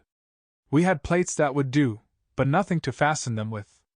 And every week the messenger, a long negro, letter bag on shoulder and staff in hand, left our station for the coast. And several times a week a coast caravan came in with trade goods, ghastly glazed calico that made you shudder only to look at it, glass beads value about a penny a quart, confounded spotted cotton handkerchiefs. And no rivets. 3 carriers could have brought all that was wanted to set that steamboat afloat. He was becoming confidential now, but I fancy my unresponsive attitude must have exasperated him at last, for he judged it necessary to inform me he feared neither God nor devil, let alone any mere man. I said I could see that very well, but what I wanted was a certain quantity of rivets, and rivets were what really Mr. Kurtz wanted, if he had only known it. Now letters went to the coast every week. "My dear sir," he cried, "I write from dictation." I demanded rivets. There was a way for an intelligent man. He changed his manner, became very cold, and suddenly began to talk about a hippopotamus. Wondered whether sleeping on board the steamer I stuck to my salvage night and day I wasn't disturbed. There was an old hippo that had the bad habit of getting out on the bank and roaming at night over the station grounds. The pilgrims used to turn out in a body and empty every rifle they could lay hands on at him. Some even had sat up o' nights for him. All this energy was wasted, though. "That animal has a charmed life," he said, "but you can say this only of brutes in this country. No man, you apprehend me? No man here bears a charmed life." He stood there for a moment in the moonlight with his delicate hooked nose set a little askew, and his mica eyes glittering without a wink. Then, with a curt good night, he strode off. I could see he was disturbed and considerably puzzled, which made me feel more hopeful than I had been for days. It was a great comfort to turn from that chap to my influential friend, the battered, twisted, ruined, tin pot steamboat. I clambered on board. She rang under my feet like an empty Huntley and Palmer biscuit tin kicked along the gutter. She was nothing so solid in make, and rather less pretty in shape, but I had expended enough hard work on her to make me love her. No influential friend would have served me better. She had given me a chance to come out a bit to find out what I could do. No, I don't like work. I had rather laze about and think of all the fine things that can be done. I don't like work, no man does, but I like what is in the work, the chance to find yourself. Your own reality for yourself, not for others what no other man can ever know. They can only see the mere show, and never can tell what it really means. I was not surprised to see somebody sitting aft, on the deck, with his legs dangling over the mud. You see, I rather chummed with the few mechanics there were in that station, whom the other pilgrims naturally despised on account of their imperfect manners, I suppose. This was the foreman, a boiler maker by trade, a good worker. He was a lank, bony, yellow-faced man, with big intense eyes. His aspect was worried, and his head was as bald as the palm of my hand, but his hair and fallings seemed to have stuck to his chin, and had prospered in the new locality, for his beard hung down to his waist. He was a widower with 6 young children. He had left them in charge of a sister of his to come out there, and the passion of his life was pigeon flying. He was an enthusiast and a connoisseur. He would rave about pigeons. After work hours he used sometimes to come over from his hut for a talk about his children and his pigeons. At work, when he had to crawl in the mud under the bottom of the steamboat, he would tie up that beard of his in a kind of white serviette he brought for the purpose. It had loops to go over his ears. In the evening he could be seen squatted on the bank rinsing that wrapper in the creek with great care, then spreading it solemnly on a bush to dry. I slapped him on the back and shouted, "We shall have rivets!" He scrambled to his feet exclaiming, "No! Rivets!" as though he couldn't believe his ears. Then in a low voice, "You, eh?"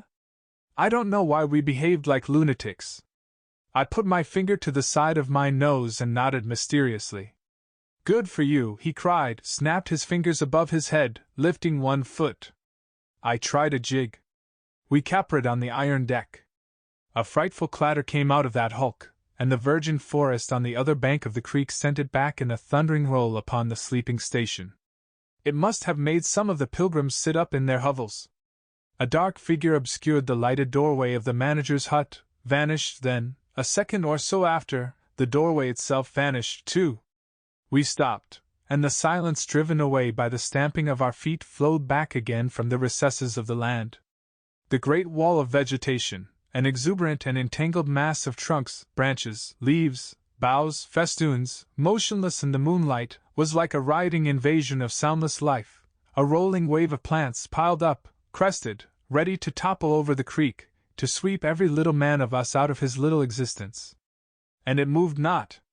A deadened burst of mighty splashes and snorts reached us from afar, as though an ichthyosaurus had been taking a bath of glitter in the great river. "After all," said the boiler-maker in a reasonable tone, "why shouldn't we get the rivets?"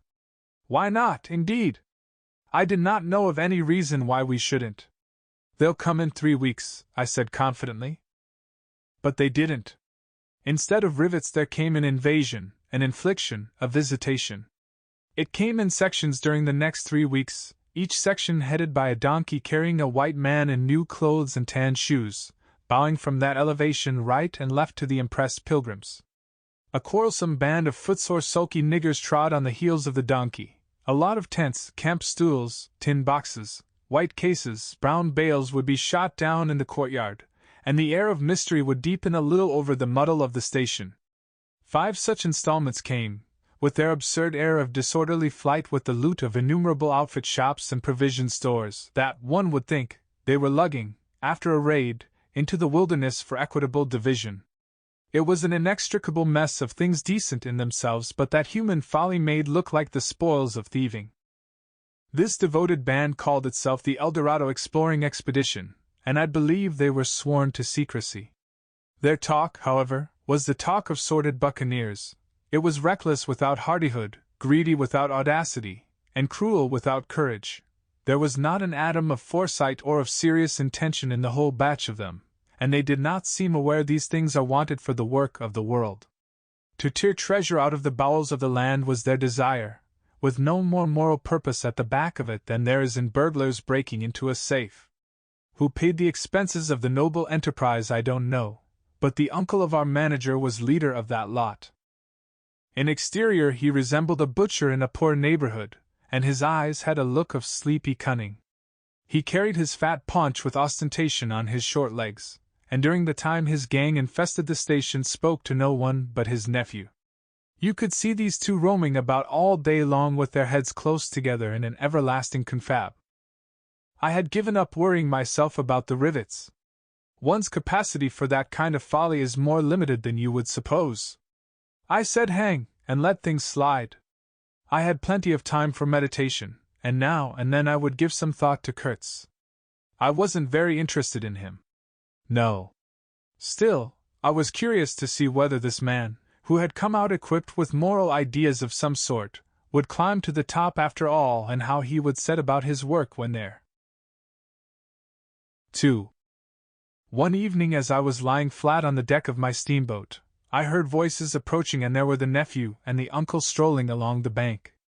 I laid my head on my arm again, and had nearly lost myself in a doze, when somebody said in my ear, as it were, I am as harmless as a little child, but I don't like to be dictated to. Am I the manager or am I not? I was ordered to send him there. It's incredible. I became aware that the two were standing on the shore alongside the forepart of the steamboat, just below my head. I did not move, it did not occur to me to move, I was sleepy. It is unpleasant, grunted the uncle. He has asked the administration to be sent there, said the other, with the idea of showing what he could do, and I was instructed accordingly. Look at the influence that man must have. Is it not frightful? They both agreed it was frightful, then made several bizarre remarks. Make rain and fine weather. One man the counsel by the nosebits of absurd sentences that got the better of my drowsiness, so that I had pretty near the whole of my wits about me when the uncle said, the climate may do away with this difficulty for you. Is he alone there? Yes, answered the manager. He sent his assistant down the river with a note to me in these terms. Clear this poor devil out of the country, and don't bother sending more of that sort. I had rather be alone than have the kind of men you can dispose of with me. It was more than a year ago. Can you imagine such impudence? Anything since then? Asked the other hoarsely. Ivory, jerked the nephew. Lots of it prime sort, lots most annoying from him. And with that? Questioned the heavy rumble. Invoice, was the reply, fired out, so to speak. Then silence. They had been talking about Kurtz. I was broad awake by this time, but lying perfectly at ease, remained still, having no inducement to change my position.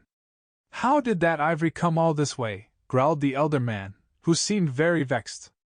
The other explained that it had come with a fleet of canoes in charge of an English half-caste clerk Kurtz had with him. That Kurtz had apparently intended to return himself, the station being by that time bare of goods and stores, but after coming 300 miles, had suddenly decided to go back, which he started to do alone in a small dugout with 4 paddlers, leaving the half-caste to continue down the river with the ivory. The two fellows there seemed astounded at anybody attempting such a thing. They were at a loss for an adequate motive. As to me, I seemed to see Kurtz for the first time. It was a distinct glimpse, the dugout, 4 paddling savages, and the lone white man turning his back suddenly on the headquarters, on relief, on thoughts of home perhaps, setting his face towards the depths of the wilderness, towards his empty and desolate station. I did not know the motive. Perhaps he was just simply a fine fellow who stuck to his work for its own sake. His name, you understand, had not been pronounced once. He was that man. The half-caste, who, as far as I could see, had conducted a difficult trip with great prudence and pluck, was invariably alluded to as that scoundrel. The scoundrel had reported that the man had been very ill, had recovered imperfectly. The 2 below me moved away then a few paces, and strolled back and forth at some little distance. I heard, military post Dr. 200 miles quite alone now, unavoidable delays, 9 months no news, strange rumors.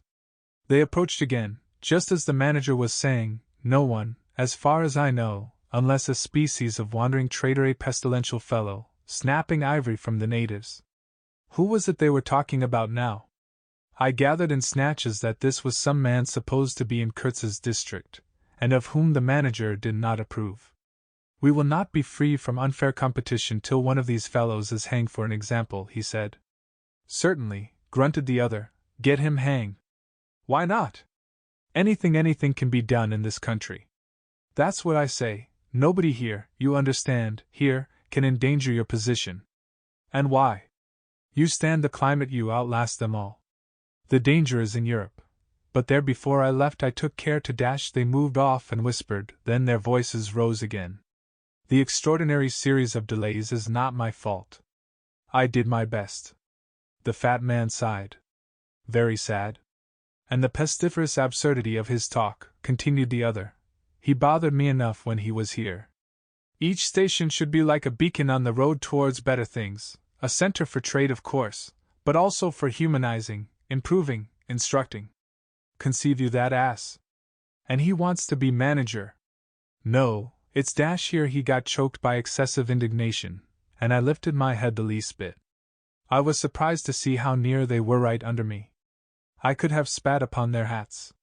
They were looking on the ground, absorbed in thought. The manager was switching his leg with a slender twig. His sagacious relative lifted his head. You have been well since you came out this time? He asked. The other gave a start. Who? I? Oh. Like a charm, like a charm. But the rest, oh my goodness. All sick. They die so quick, too, that I haven't the time to send them out of the country. It's incredible. Just so, grunted the uncle. Ah. My boy, trust to this, I say, trust to this. I saw him extend his short flipper of an arm for a gesture that took in the forest, the creek, the mud, the river seemed to beckon with a dishonoring flourish before the sunlit face of the land, a treacherous appeal to the lurking death, to the hidden evil, to the profound darkness of its heart. It was so startling that I leaped to my feet and looked back at the edge of the forest, as though I had expected an answer of some sort to that black display of confidence. You know the foolish notions that come to one sometimes. The high stillness confronted these 2 figures with its ominous patience, waiting for the passing away of a fantastic invasion. They swore aloud together out of sheer fright. I believe then, pretending not to know anything of my existence, turned back to the station. The sun was low, and leaning forward side by side, they seemed to be tugging painfully uphill their 2 ridiculous shadows of unequal length, that trailed behind them slowly over the tall grass without bending a single blade. In a few days the Eldorado expedition went into the patient wilderness, that closed upon it as the sea closes over a diver. Long afterwards the news came that all the donkeys were dead. I know nothing as to the fate of the less valuable animals. They, no doubt, like the rest of us, found what they deserved. I did not inquire. I was then rather excited at the prospect of meeting Kurtz very soon. When I say very soon, I mean it comparatively. It was just 2 months from the day we left the creek when we came to the bank below Kurtz's station. Going up that river was like traveling back to the earliest beginnings of the world, when vegetation rioted on the earth and the big trees were kings. An empty stream, a great silence, an impenetrable forest. The air was warm, thick, heavy, sluggish. There was no joy in the brilliance of sunshine. The long stretches of the waterway ran on, deserted, into the gloom of overshadowed distances. On silvery sandbanks hippos and alligators sunned themselves side by side. The broadening waters flowed through a mob of wooded islands. You lost your way on that river as you would in a desert, and butted all day long against shoals, trying to find the channel, till you thought yourself bewitched and cut off forever from everything you had known once somewhere far away in another existence perhaps. There were moments when one's past came back to one, as it will sometimes when you have not a moment to spare for yourself, but it came in the shape of an unrestful and noisy dream, remembered with wonder amongst the overwhelming realities of this strange world of plants, and water, and silence. And this stillness of life did not in the least resemble a peace. It was the stillness of an implacable force brooding over an inscrutable intention. It looked at you with a vengeful aspect. I got used to it afterwards. I did not see it any more. I had no time. I had to keep guessing at the channel. I had to discern, mostly by inspiration, the signs of hidden banks. I watched for sunken stones. I was learning to clap my teeth smartly before my heart flew out, when I shaved by a fluke some infernal sly old snag that would have ripped the life out of the tin pot steamboat and drowned all the pilgrims. I had to keep a lookout for the signs of dead wood we could cut up in the night for next day's steaming. When you have to attend to things of that sort, to the mere incidents of the surface, the reality, I tell you, fades. The inner truth is hidden luckily. But I felt it all the same. I felt often its mysterious stillness watching me at my monkey tricks, just as it watches you fellows performing on your respective tight ropes for what is it? Half a crown a tumble dash. Try to be civil, Marlow, growled a voice, and I knew there was at least one listener awake besides myself. I beg your pardon. I forgot the heartache which makes up the rest of the price. And indeed, what does the price matter, if the trick be well done? You do your tricks very well. And I didn't do badly either, since I managed not to sink that steamboat on my first trip. It's a wonder to me yet. Imagine a blindfolded man set to drive a van over a bad road. I sweated and shivered over that business considerably, I can tell you. After all, for a seaman, to scrape the bottom of the thing that's supposed to float all the time under his care is the unpardonable sin. No one may know of it, but you never forget the thump, eh? A blow on the very heart. You remember it, you dream of it, you wake up at night and think of it years after and go hot and cold all over. I don't pretend to say that steamboat floated all the time. More than once she had to wait for a bit, with 20 cannibals splashing around and pushing. We had enlisted some of these chaps on the way for a crew. Fine fellows, cannibals in their place. They were men one could work with, and I am grateful to them. And, after all, they did not eat each other before my face. They had brought along a provision of hippo meat which went rotten, and made the mystery of the wilderness stink in my nostrils. Phoo! I can sniff it now. I had the manager on board and 3 or 4 pilgrims with their staves all complete. Sometimes we came upon a station close by the bank, clinging to the skirts of the unknown, and the white men rushing out of a tumble-down hovel, with great gestures of joy and surprise and welcome, seemed very strange, had the appearance of being held there captive by a spell. The word ivory would ring in the air for a while, and on we went again into the silence, along empty reaches, round the still bends, between the high walls of our winding way, reverberating in hollow claps the ponderous beat of the stern wheel. Trees, millions of trees, massive, immense, running up high, and at their foot, hugging the bank against the stream, crept the little begrimed steamboat, like a sluggish beetle crawling on the floor of a lofty portico. It made you feel very small, very lost, and yet it was not altogether depressing, that feeling. After all, if you were small, the grimy beetle crawled on, which was just what you wanted it to do. Where the pilgrims imagined it crawled to I don't know. To some place where they expected to get something. I bet. For me it crawled towards Kurtz exclusively. But when the steam pipes started leaking we crawled very slow. The reaches opened before us and closed behind, as if the forest had stepped leisurely across the water to bar the way for our return. We penetrated deeper and deeper into the heart of darkness. It was very quiet there. At night sometimes the roll of drums behind the curtain of trees would run up the river and remain sustained faintly, as if hovering in the air high over our heads, till the first break of day. Whether it meant war, peace, or prayer we could not tell. The dawns were heralded by the descent of a chill stillness. The woodcutters slept, their fires burned low, the snapping of a twig would make you start. We were wanderers on a prehistoric earth, on an earth that wore the aspect of an unknown planet. We could have fancied ourselves the first of men taking possession of an accursed inheritance, to be subdued at the cost of profound anguish and of excessive toil. But suddenly, as we struggled round a bend, there would be a glimpse of rush walls, of peat grass roofs, a burst of yells, a whirl of black limbs, a mass of hands clapping, of feet stamping, of bodies swaying, of eyes rolling, under the droop of heavy and motionless foliage. The steamer toiled along slowly on the edge of a black and incomprehensible frenzy. The prehistoric man was cursing us, praying to us, welcoming us. Who could tell? We were cut off from the comprehension of our surroundings.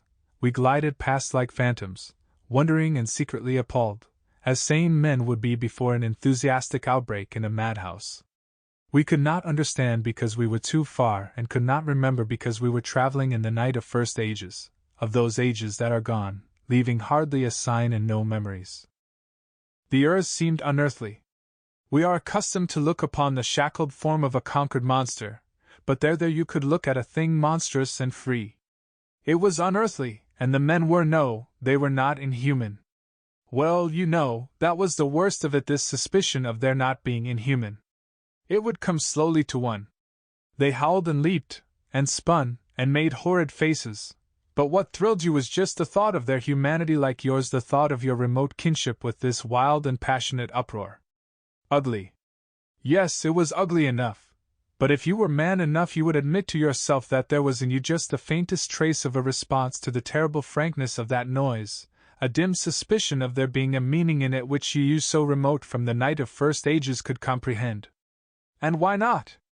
The mind of man is capable of anything because everything is in it, all the past as well as all the future. What was there after all? Joy, fear, sorrow, devotion, valor, rage, who can tell? But truth stripped of its cloak of time. Let the fool gape and shudder, the man knows, and can look on without a wink. But he must at least be as much of a man as these on the shore. He must meet that truth with his own true stuff, with his own inborn strength. Principles won't do. Acquisitions, clothes, pretty rags that would fly off at the first good shake. No, you want a deliberate belief. An appeal to me in this fiendish row, is there? Very well, I hear, I admit, but I have a voice too, and for good or evil mine is the speech that cannot be silenced. Of course, a fool, what with sheer fright and fine sentiments, is always safe. Who's that grunting? You wonder I didn't go ashore for a howl and a dance? Well, no, I didn't. Fine sentiments, you say? Fine sentiments, be hanged! I had no time. I had to mess about with white lead and strips of woolen blanket, helping to put bandages on those leaky steam pipes, I tell you. I had to watch the steering, and circumvent those snags, and get the tin pot along by hook or by crook. There was surface truth enough in these things to save a wiser man. And between whiles I had to look after the savage who was fireman. He was an improved specimen. He could fire up a vertical boiler. He was there below me, and upon my word, to look at him was as edifying as seeing a dog in a parody of breeches and a feather hat, walking on his hind legs. A few months of training had done for that really fine chap.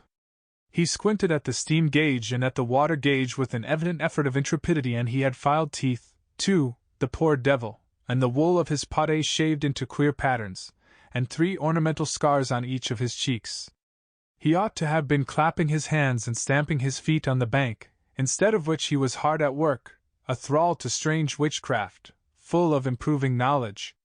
He was useful because he had been instructed, and what he knew was this, that should the water in that transparent thing disappear, the evil spirit inside the boiler would get angry through the greatness of his thirst, and take a terrible vengeance. So he sweated and fired up and watched the glass fearfully with an impromptu charm, made of rags, tied to his arm, and a piece of polished bone, as big as a watch, stuck flatways through his lower lip, while the wooded bank slipped past us slowly, the short noise was left behind, the interminable miles of silence, and we crept on, towards Kurtz. But the snags were thick, the water was treacherous and shallow, the boiler seemed indeed to have a sulky devil in it, and thus neither that fireman nor I had any time to peer into our creepy thoughts. Some 50 miles below the inner station we came upon a hut of reeds, an inclined and melancholy pole, with the unrecognizable tatters of what had been a flag of some sort flying from it, and a neatly stacked wood pile. This was unexpected. We came to the bank, and on the stack of firewood found a flat piece of board with some faded pencil writing on it. When deciphered it said, "Wood for you. Hurry up. Approach cautiously." There was a signature, but it was illegible, not Kurtz, a much longer word. Hurry up. Where? Up the river? Approach cautiously. We had not done so. But the warning could not have been meant for the place where it could be only found after approach. Something was wrong above. But what and how much? That was the question. We commented adversely upon the imbecility of that telegraphic style. The bush around said nothing, and would not let us look very far either. A torn curtain of red twill hung in the doorway of the hut, and flapped sadly in our faces. The dwelling was dismantled, but we could see a white man had lived there not very long ago. There remained a rude table, a plank on 2 posts, a heap of rubbish reposed in a dark corner, and by the door I picked up a book. It had lost its covers, and the pages had been thumbed into a state of extremely dirty softness, but the back had been lovingly stitched afresh with white cotton thread, which looked clean yet. It was an extraordinary find. Its title was An Inquiry into Some Points of Seamanship, by a man Towson, some such name, master in His Majesty's Navy. The matter looked dreary reading enough, with illustrative diagrams and repulsive tables of figures, and the copy was 60 years old. I handled this amazing antiquity with the greatest possible tenderness, lest it should dissolve in my hands. Within, Towson or Towser was inquiring earnestly into the breaking strain of ship's chains and tackle, and other such matters. Not a very enthralling book, but at the first glance you could see there a singleness of intention, an honest concern for the right way of going to work, which made these humble pages, thought out so many years ago, luminous with another than a professional light. The simple old sailor, with his talk of chains and purchases, made me forget the jungle and the pilgrims in a delicious sensation of having come upon something unmistakably real. Such a book being there was wonderful enough, but still more astounding were the notes penciled in the margin, and plainly referring to the text. I couldn't believe my eyes. They were in cipher. Yes, it looked like cipher. Fancy a man lugging with him a book of that description into this nowhere, and studying it and making notes in cipher at that. It was an extravagant mystery. I had been dimly aware for some time of a worrying noise, and when I lifted my eyes I saw the wood pile was gone, and the manager, aided by all the pilgrims, was shouting at me from the riverside. I slipped the book into my pocket. I assure you, to leave off reading was like tearing myself away from the shelter of an old and solid friendship. I started the lame engine ahead. "It must be this miserable traitor, this intruder," exclaimed the manager, looking back malevolently at the place we had left. "He must be English," I said. "It will not save him from getting into trouble if he is not careful," muttered the manager darkly. I observed with assumed innocence that no man was safe from trouble in this world. The current was more rapid now, the steamer seemed at her last gasp, the stern wheel flopped languidly, and I caught myself listening on tiptoe for the next beat of the boat, for in sober truth I expected the wretched thing to give up every moment. It was like watching the last flickers of a life. But still we crawled.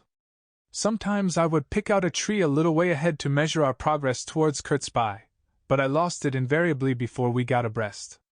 To keep the eyes so long on one thing was too much for human patience. The manager displayed a beautiful resignation.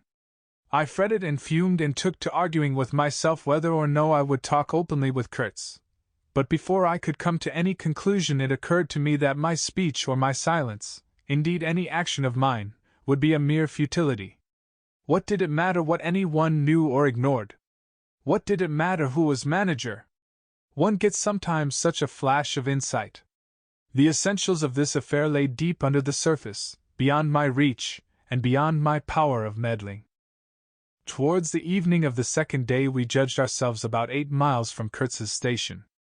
I wanted to push on, but the manager looked grave, and told me the navigation up there was so dangerous that it would be advisable, the sun being very low already, to wait where we were till next morning.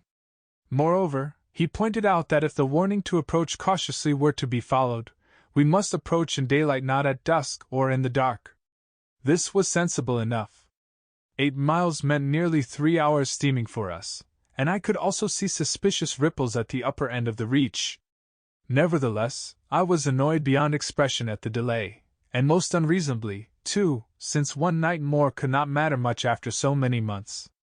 As we had plenty of wood, and caution was the word, I'd brought up in the middle of the stream. The reach was narrow, straight, with high sides like a railway cutting. The dusk came gliding into it long before the sun had set. The current ran smooth and swift, but a dumb immobility sat on the banks. The living trees, lashed together by the creepers and every living bush of the undergrowth, might have been changed into stone, even to the slenderest twig, to the lightest leaf. It was not sleep, it seemed unnatural, like a state of trance. Not the faintest sound of any kind could be heard. You looked on amazed, and began to suspect yourself of being deaf. Then the night came suddenly, and struck you blind as well. About 3 in the morning some large fish leaped, and the loud splash made me jump as though a gun had been fired. When the sun rose there was a white fog, very warm and clammy, and more blinding than the night. It did not shift or drive. It was just there, standing all round you like something solid. At 8 or 9, perhaps, it lifted as a shutter lifts. We had a glimpse of the towering multitude of trees, of the immense matted jungle, with the blazing little ball of the sun hanging over it all perfectly still, and then the white shutter came down again, smoothly, as if sliding in greased grooves.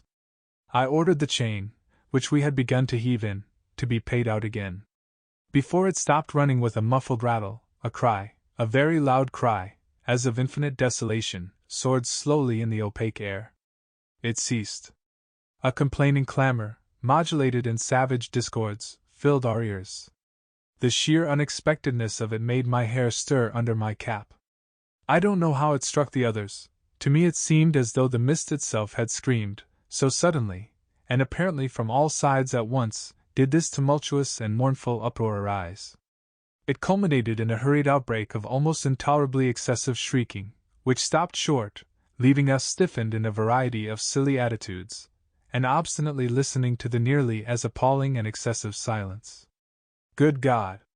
What is the meaning? Stammered at my elbow one of the pilgrims, a little fat man, with sandy hair and red whiskers, who wore side-spring boots, and pink pajamas tucked into his socks. 2 others remained open-mouthed a while minute, then dashed into the little cabin, to rush out incontinently, and stand darting scared glances, with Winchesters at ready in their hands. What we could see was just the steamer we were on, her outlines blurred as though she had been on the point of dissolving, and a misty strip of water, perhaps 2 feet broad, around her, and that was all. The rest of the world was nowhere, as far as our eyes and ears were concerned. Just nowhere. Gone, disappeared, swept off without leaving a whisper or a shadow behind. I went forward, and ordered the chain to be hauled in short, so as to be ready to trip the anchor and move the steamboat at once if necessary. "Will they attack?" whispered an odd voice. "We will be all butchered in this fog," murmured another. The faces twitched with the strain, the hands trembled slightly, the eyes forgot to wink. It was very curious to see the contrast of expressions of the white men and of the black fellows of our crew, who were as much strangers to that part of the river as we, though their homes were only 800 miles away. The whites, of course greatly discomposed, had besides a curious look of being painfully shocked by such an outrageous row. The others had an alert, naturally interested expression, but their faces were essentially quiet, even those of the 1 or 2 who grinned as they hauled at the chain. Several exchanged short, grunting phrases, which seemed to settle the matter to their satisfaction. Their headman, a young, broad-chested black, severely draped in dark blue fringed cloths, with fierce nostrils and his hair all done up artfully in oily ringlets, stood near me. "Aha! I said, just for good fellowship's sake. Catch him, he snapped, with a bloodshot widening of his eyes and a flash of sharp teeth. Catch him. Give him to us. To you, eh? I asked. What would you do with him? Eat him, he said curtly, and leaning his elbow on the rail, looked out into the fog in a dignified and profoundly pensive attitude. I would no doubt have been properly horrified, had it not occurred to me that he and his chaps must be very hungry, that they must have been growing increasingly hungry for at least this month past. They had been engaged for 6 months. I don't think a single one of them had any clear idea of time, as we at the end of countless ages have. They still belonged to the beginnings of time, had no inherited experience to teach them, as it were, and of course, as long as there was a piece of paper written over in accordance with some farcical law or other made down the river, it didn't enter anybody's head to trouble how they would live. Certainly they had brought with them some rotten hippo meat, which couldn't have lasted very long, anyway, even if the pilgrims hadn't, in the midst of a shocking hullabaloo, thrown a considerable quantity of it overboard. It looked like a high-handed proceeding, but it was really a case of legitimate self-defense. You can't breathe dead hippo waking, sleeping, and eating, and at the same time keep your precarious grip on existence. Besides that, they had given them every week 3 pieces of brass wire, each about 9 inches long, and the theory was they were to buy their provisions with that currency in riverside villages. You can see how that worked. There were either no villages, or the people were hostile, or the director, who like the rest of us fed out of tins, with an occasional old he-goat thrown in, didn't want to stop the steamer for some more or less recondite reason. So, unless they swallowed the wire itself, or made loops of it to snare the fishes with, I don't see what good their extravagant salary could be to them. I must say it was paid with a regularity worthy of a large and honorable trading company. For the rest, the only thing to eat, though it didn't look eatable in the least I saw in their possession, was a few lumps of some stuff like half-cooked dough, of a dirty lavender color, they kept wrapped in leaves, and now and then swallowed a piece of, but so small that it seemed done more for the looks of the thing than for any serious purpose of sustenance. Why in the name of all the gnawing devils of hunger they didn't go for us they were 30 to 5 and have a good tuck-in for once, amazes me now when I think of it.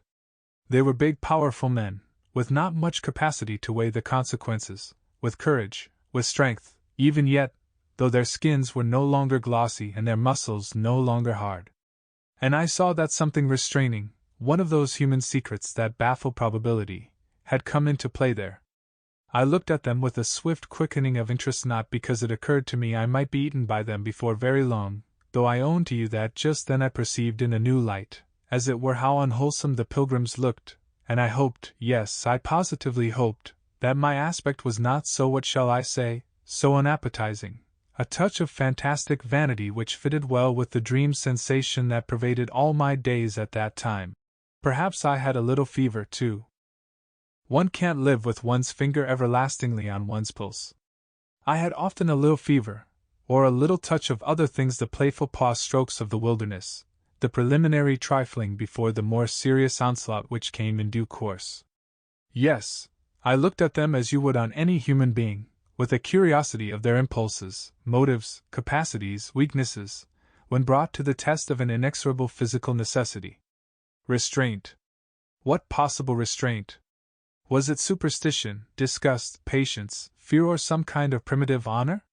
No fear can stand up to hunger, no patience can wear it out. Disgust simply does not exist where hunger is, and as to superstition, beliefs, and what you may call principles, they are less than chaff in a breeze. Don't you know the devilry of lingering starvation, its exasperating torment, its black thoughts, its somber and brooding ferocity? Well, I do. It takes a man all his inborn strength to fight hunger properly. It's really easier to face bereavement, dishonor, and the perdition of one's soul than this kind of prolonged hunger. Sad but true. And these chaps, too, had no earthly reason for any kind of scruple.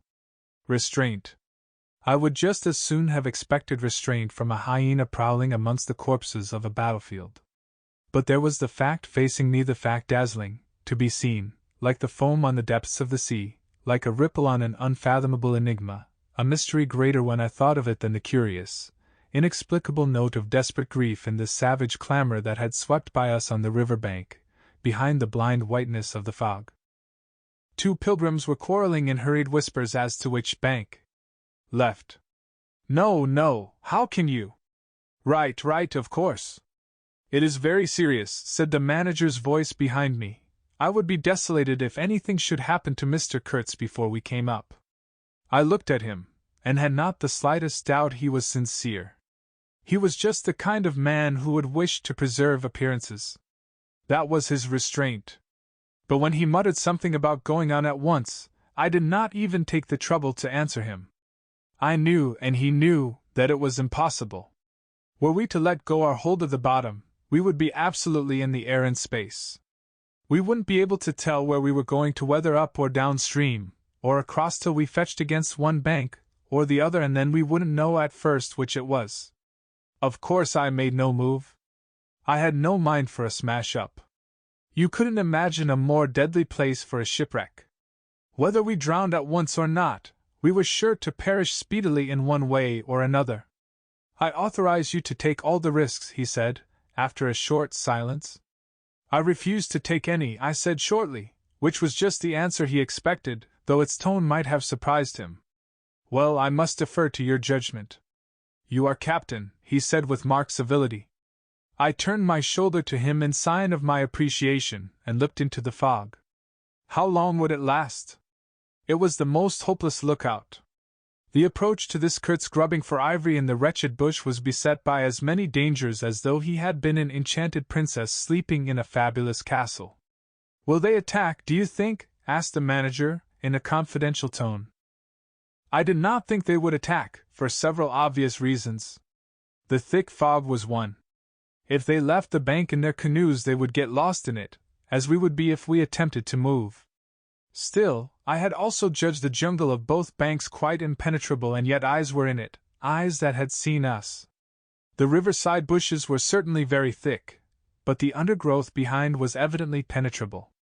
However, during the short lift I had seen no canoes anywhere in the reach, certainly not abreast of the steamer. But what made the idea of attack inconceivable to me was the nature of the noise of the cries we had heard. They had not the fierce character boding immediate hostile intention. Unexpected, wild, and violent as they had been, they had given me an irresistible impression of sorrow. The glimpse of the steamboat had for some reason filled those savages with unrestrained grief. The danger, if any, I expounded, was from our proximity to a great human passion let loose. Even extreme grief may ultimately vent itself in violence, but more generally takes the form of apathy. You should have seen the pilgrims stare! They had no heart to grin, or even to revile me, but I believe they thought me gone mad with fright, maybe. I delivered a regular lecture. My dear boys, it was no good bothering. Keep a lookout? Well, you may guess I watched the fog for the signs of lifting as a cat watches a mouse, but for anything else our eyes were of no more use to us than if we had been buried miles deep in a heap of cotton wool. It felt like it, too choking, warm, stifling. Besides, all I said, though it sounded extravagant, was absolutely true to fact. What we afterwards alluded to as an attack was really an attempt at repulse. The action was very far from being aggressive, it was not even defensive, in the usual sense. It was undertaken under the stress of desperation, and in its essence was purely protective. It developed itself, I should say, 2 hours after the fog lifted, and its commencement was at a spot, roughly speaking, about 1.5 miles below Kurtz's station. We had just floundered and flopped round a bend, when I saw an islet, a mere grassy hummock of bright green, in the middle of the stream. It was the only thing of the kind, but as we opened the reach more, I perceived it was the head of a long sand bank, or rather of a chain of shallow patches stretching down the middle of the river. They were discolored, just awash, and the whole lot was seen just under the water, exactly as a man's backbone is seen running down the middle of his back under the skin. Now, as far as I did see, I could go to the right or to the left of this. I didn't know either channel, of course. The banks looked pretty well alike, the depth appeared the same, but as I had been informed the station was on the west side, I naturally headed for the western passage. No sooner had we fairly entered it than I became aware it was much narrower than I had supposed. To the left of us there was the long uninterrupted shoal, and to the right a high, steep bank heavily overgrown with bushes. Above the bush the trees stood in serried ranks. The twigs overhung the current thickly, and from distance to distance a large limb of some tree projected rigidly over the stream. It was then well on in the afternoon, the face of the forest was gloomy, and a broad strip of shadow had already fallen on the water. In this shadow we steamed up very slowly, as you may imagine. I sheered her well inshore, the water being deepest near the bank, as the sounding pole informed me. One of my hungry and forbearing friends was sounding in the bows just below me. This steamboat was exactly like a deck scow. On the deck there were 2 little teakwood houses, with doors and windows. The boiler was in the fore end, and the machinery right astern. Over the whole there was a light roof, supported on stanchions. The funnel projected through that roof, and in front of the funnel a small cabin built of light planks served for a pilot house. It contained a couch, 2 camp stools, a loaded Martini Henry leaning in one corner, a tiny table, and the steering wheel. It had a wide door in front and a broad shutter at each side. All these were always thrown open, of course. I spent my days perched up there on the extreme fore end of that roof, before the door. At night I slept, or tried to, on the couch. An athletic black belonging to some coast tribe and educated by my poor predecessor, was the helmsman. He sported a pair of brass earrings, wore a blue cloth wrapper from the waist to the ankles, and thought all the world of himself. He was the most unstable kind of fool I had ever seen. He steered with no end of a swagger while you were by, but if he lost sight of you, he became instantly the prey of an abject funk, and would let that cripple of a steamboat get the upper hand of him in a minute. I was looking down at the sounding pole, and feeling much annoyed to see at each try a little more of it stick out of that river, when I saw my poleman give up on the business suddenly, and stretch himself flat on the deck, without even taking the trouble to haul his pole in. He kept hold on it though, and it trailed in the water. At the same time the fireman, whom I could also see below me, sat down abruptly before his furnace and ducked his head. I was amazed. Then I had to look at the river mighty quick, because there was a snag in the fairway. Sticks, little sticks, were flying about thick. They were whizzing before my nose, dropping below me, striking behind me against my pilot house. All this time the river, the shore, the woods, were very quiet, perfectly quiet. I could only hear the heavy splashing thump of the stern wheel and the patter of these things. We cleared the snag clumsily. Arrows, by Jove! We were being shot at. I stepped in quickly to close the shutter on the land side. That fool helmsman, his hands on the spokes, was lifting his knees high, stamping his feet, champing his mouth, like a reined-in horse. Confound him! And we were staggering within 10 feet of the bank. I had to lean right out to swing the heavy shutter, and I saw a face amongst the leaves on the level with my own, looking at me very fierce and steady, and then suddenly, as though a veil had been removed from my eyes, I made out, deep in the tangled gloom, naked breasts, arms, legs, glaring eyes. The bush was swarming with human limbs in movement, glistening of bronze color. The twigs shook, swayed, and rustled, the arrows flew out of them, and then the shutter came to. Steer her straight, I said to the helmsman. He held his head rigid, face forward, but his eyes rolled. He kept on lifting and setting down his feet gently. His mouth foamed a little. Keep quiet, I said in a fury. I might just as well have ordered a tree not to sway in the wind. I darted out. Below me there was a great scuffle of feet on the iron deck, confused exclamations. A voice screamed, "Can you turn back?" I caught sight of a V-shaped ripple on the water ahead. What? Another snag. A fusillade burst out under my feet. The pilgrims had opened with their Winchesters, and were simply squirting lead into that bush. A deuce of a lot of smoke came up and drove slowly forward. I swore at it. Now I couldn't see the ripple or the snag either. I stood in the doorway peering, and the arrows came in swarms. They might have been poisoned, but they looked as though they wouldn't kill a cat. The bush began to howl. Our woodcutters raised a warlike whoop. The report of a rifle just at my back deafened me. I glanced over my shoulder, and the pilot house was yet full of noise and smoke when I made a dash at the wheel. The fool nigger had dropped everything, to throw the shutter open and let off that Martini Henry. He stood before the wide opening, glaring, and I yelled at him to come back, while I straightened the sudden twist out of that steamboat. There was no room to turn even if I had wanted to. The snag was somewhere very near ahead in that confounded smoke. There was no time to lose, so I just crowded her into the bank, right into the bank, where I knew the water was deep. We tore slowly along the overhanging bushes in a whirl of broken twigs and flying leaves. The fusillade below stopped short, as I had foreseen it would when the squirts got empty. I threw my head back to a glinting was that traversed the pilot house, in at one shutter hole and out at the other. Looking past that mad helmsman, who was shaking the empty rifle and yelling at the shore, I saw vague forms of men running bent double, leaping, gliding, distinct, incomplete, evanescent. Something big appeared in the air before the shutter, the rifle went overboard, and the man stepped back swiftly, looked at me over his shoulder in an extraordinary, profound, familiar manner, and fell upon my feet. The side of his head hit the wheel twice, and the end of what appeared a long cane clattered round and knocked over a little camp stool. It looked as though after wrenching that thing from somebody ashore he had lost his balance in the effort. The thin smoke had blown away, we were clear of the snag, and looking ahead I could see that in another 100 yards or so I would be free to sheer off, away from the bank. But my feet felt so very warm and wet that I had to look down. The man had rolled on his back and stared straight up at me. Both his hands clutched that cane. It was the shaft of a spear that, either thrown or lunged through the opening, had caught him in the side, just below the ribs. The blade had gone in out of sight, after making a frightful gash. My shoes were full. A pool of blood lay very still, gleaming dark red under the wheel.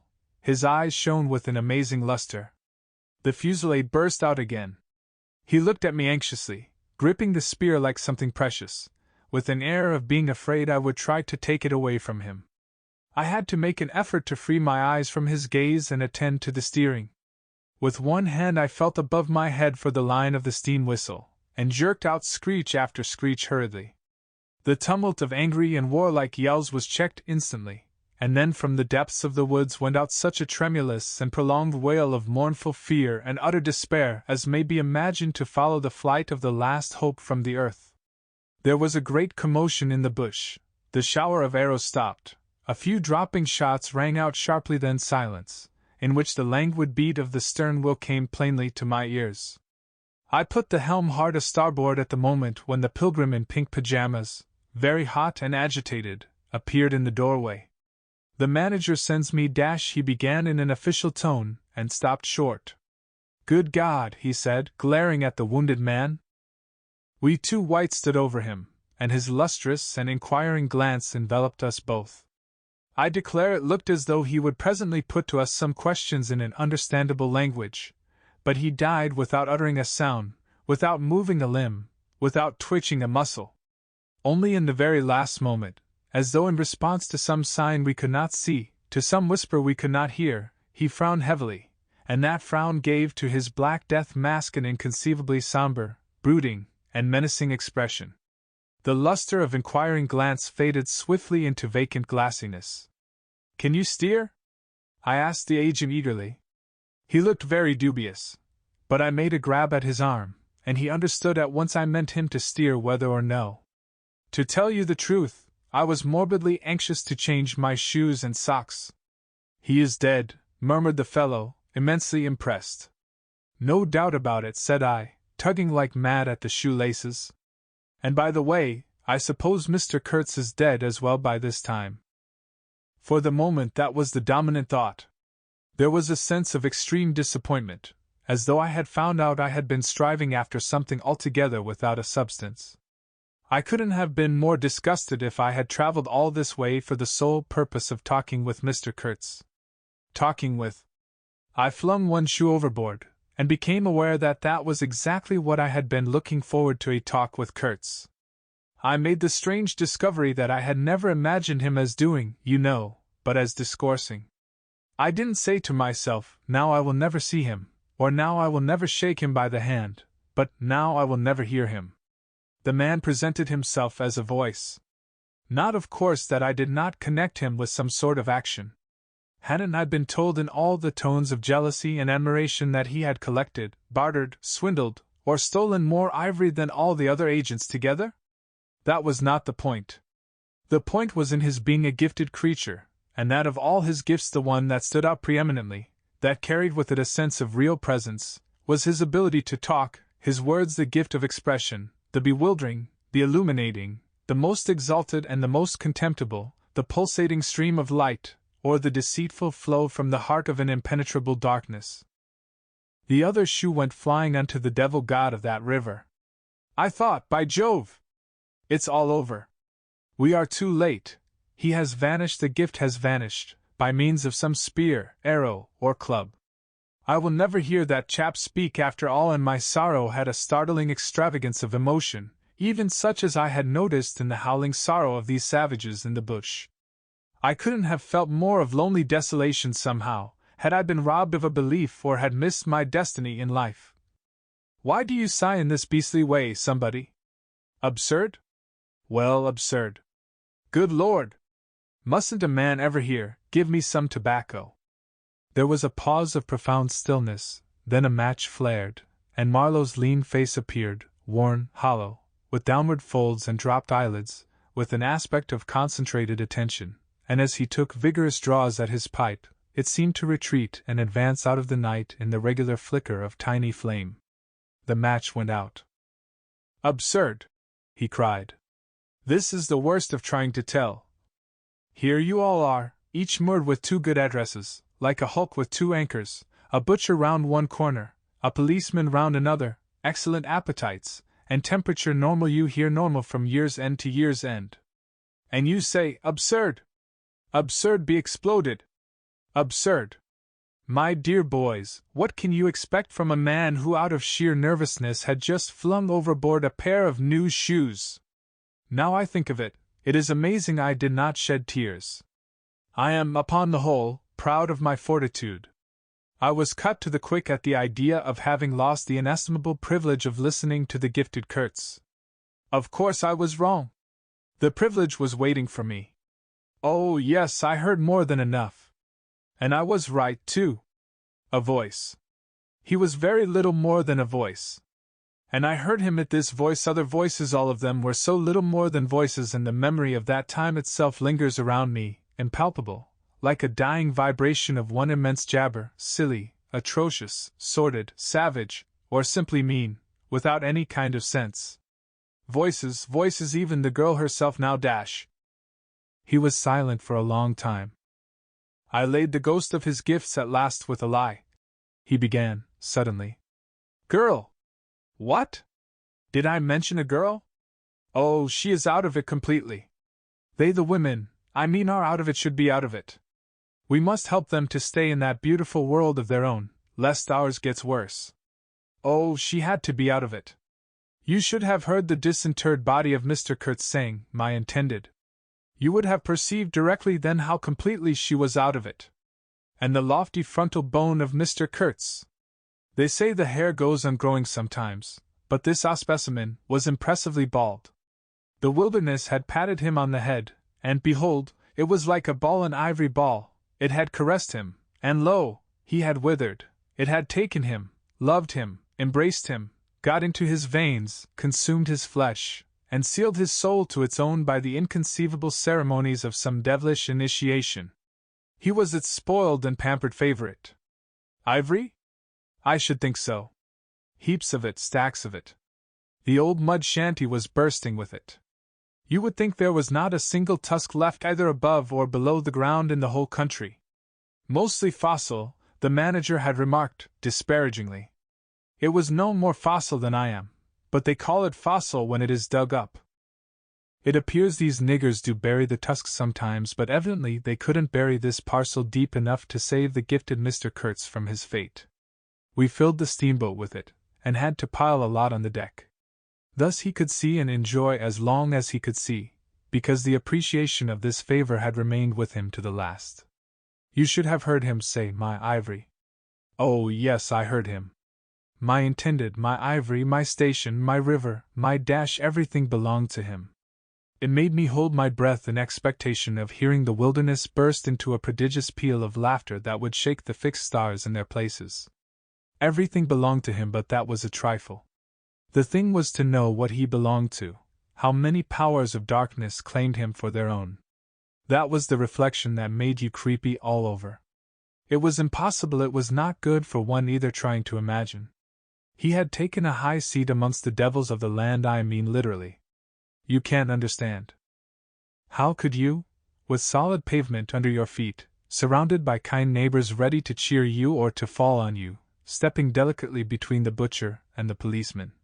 In the holy terror of scandal and gallows and lunatic asylums, how can you imagine what particular region of the first ages a man's untrammeled feet may take him into by the way of solitude, utter solitude, without a policeman, by the way of silence, utter silence, where no warning voice of a kind neighbor can be heard? Whispering of public opinion? These little things make all the great difference. When they are gone, you must fall back upon your own innate strength, upon your own capacity for faithfulness. Of course, you may be too much of a fool to go wrong, too dull even to know you are being assaulted by the powers of darkness. I take it, no fool ever made a bargain for his soul with the devil. The fool is too much of a fool, or the devil too much of a devil, I don't know which. Or you may be such a thunderingly exalted creature as to be altogether deaf and blind to anything but heavenly sights and sounds. Then the earth for you is only a standing place, and whether to be like this is your loss or your gain I won't pretend to say. But most of us are either one nor the other. The earth for us is a place to live in, where we must put up with sights, with sounds, with smells too, by Jove, breathe dead hippo, so to speak, and not be contaminated. And there, don't you see? Your strength comes in, the faith in your ability for the digging of unostentatious holes to bury the stuff, in your power of devotion, not to yourself, but to an obscure, back-breaking business. And that's difficult enough. Mind, I am not trying to excuse or even explain, I am trying to account to myself for Mr. Kurtz, for the shade of Mr. Kurtz. This initiated wraith from the back of nowhere honored me with its amazing confidence before it vanished altogether. This was because it could speak English to me. The original Kurtz had been educated partly in England, and as he was good enough to say himself, his sympathies were in the right place. His mother was half English, his father was half French. All Europe contributed to the making of Kurtz, and by I learned that, most appropriately, the International Society for the Suppression of Savage Customs had entrusted him with the making of a report, for its future guidance. And he had written it too. I've seen it. I've read it. It was eloquent, vibrating with eloquence, but too high-strung, I think.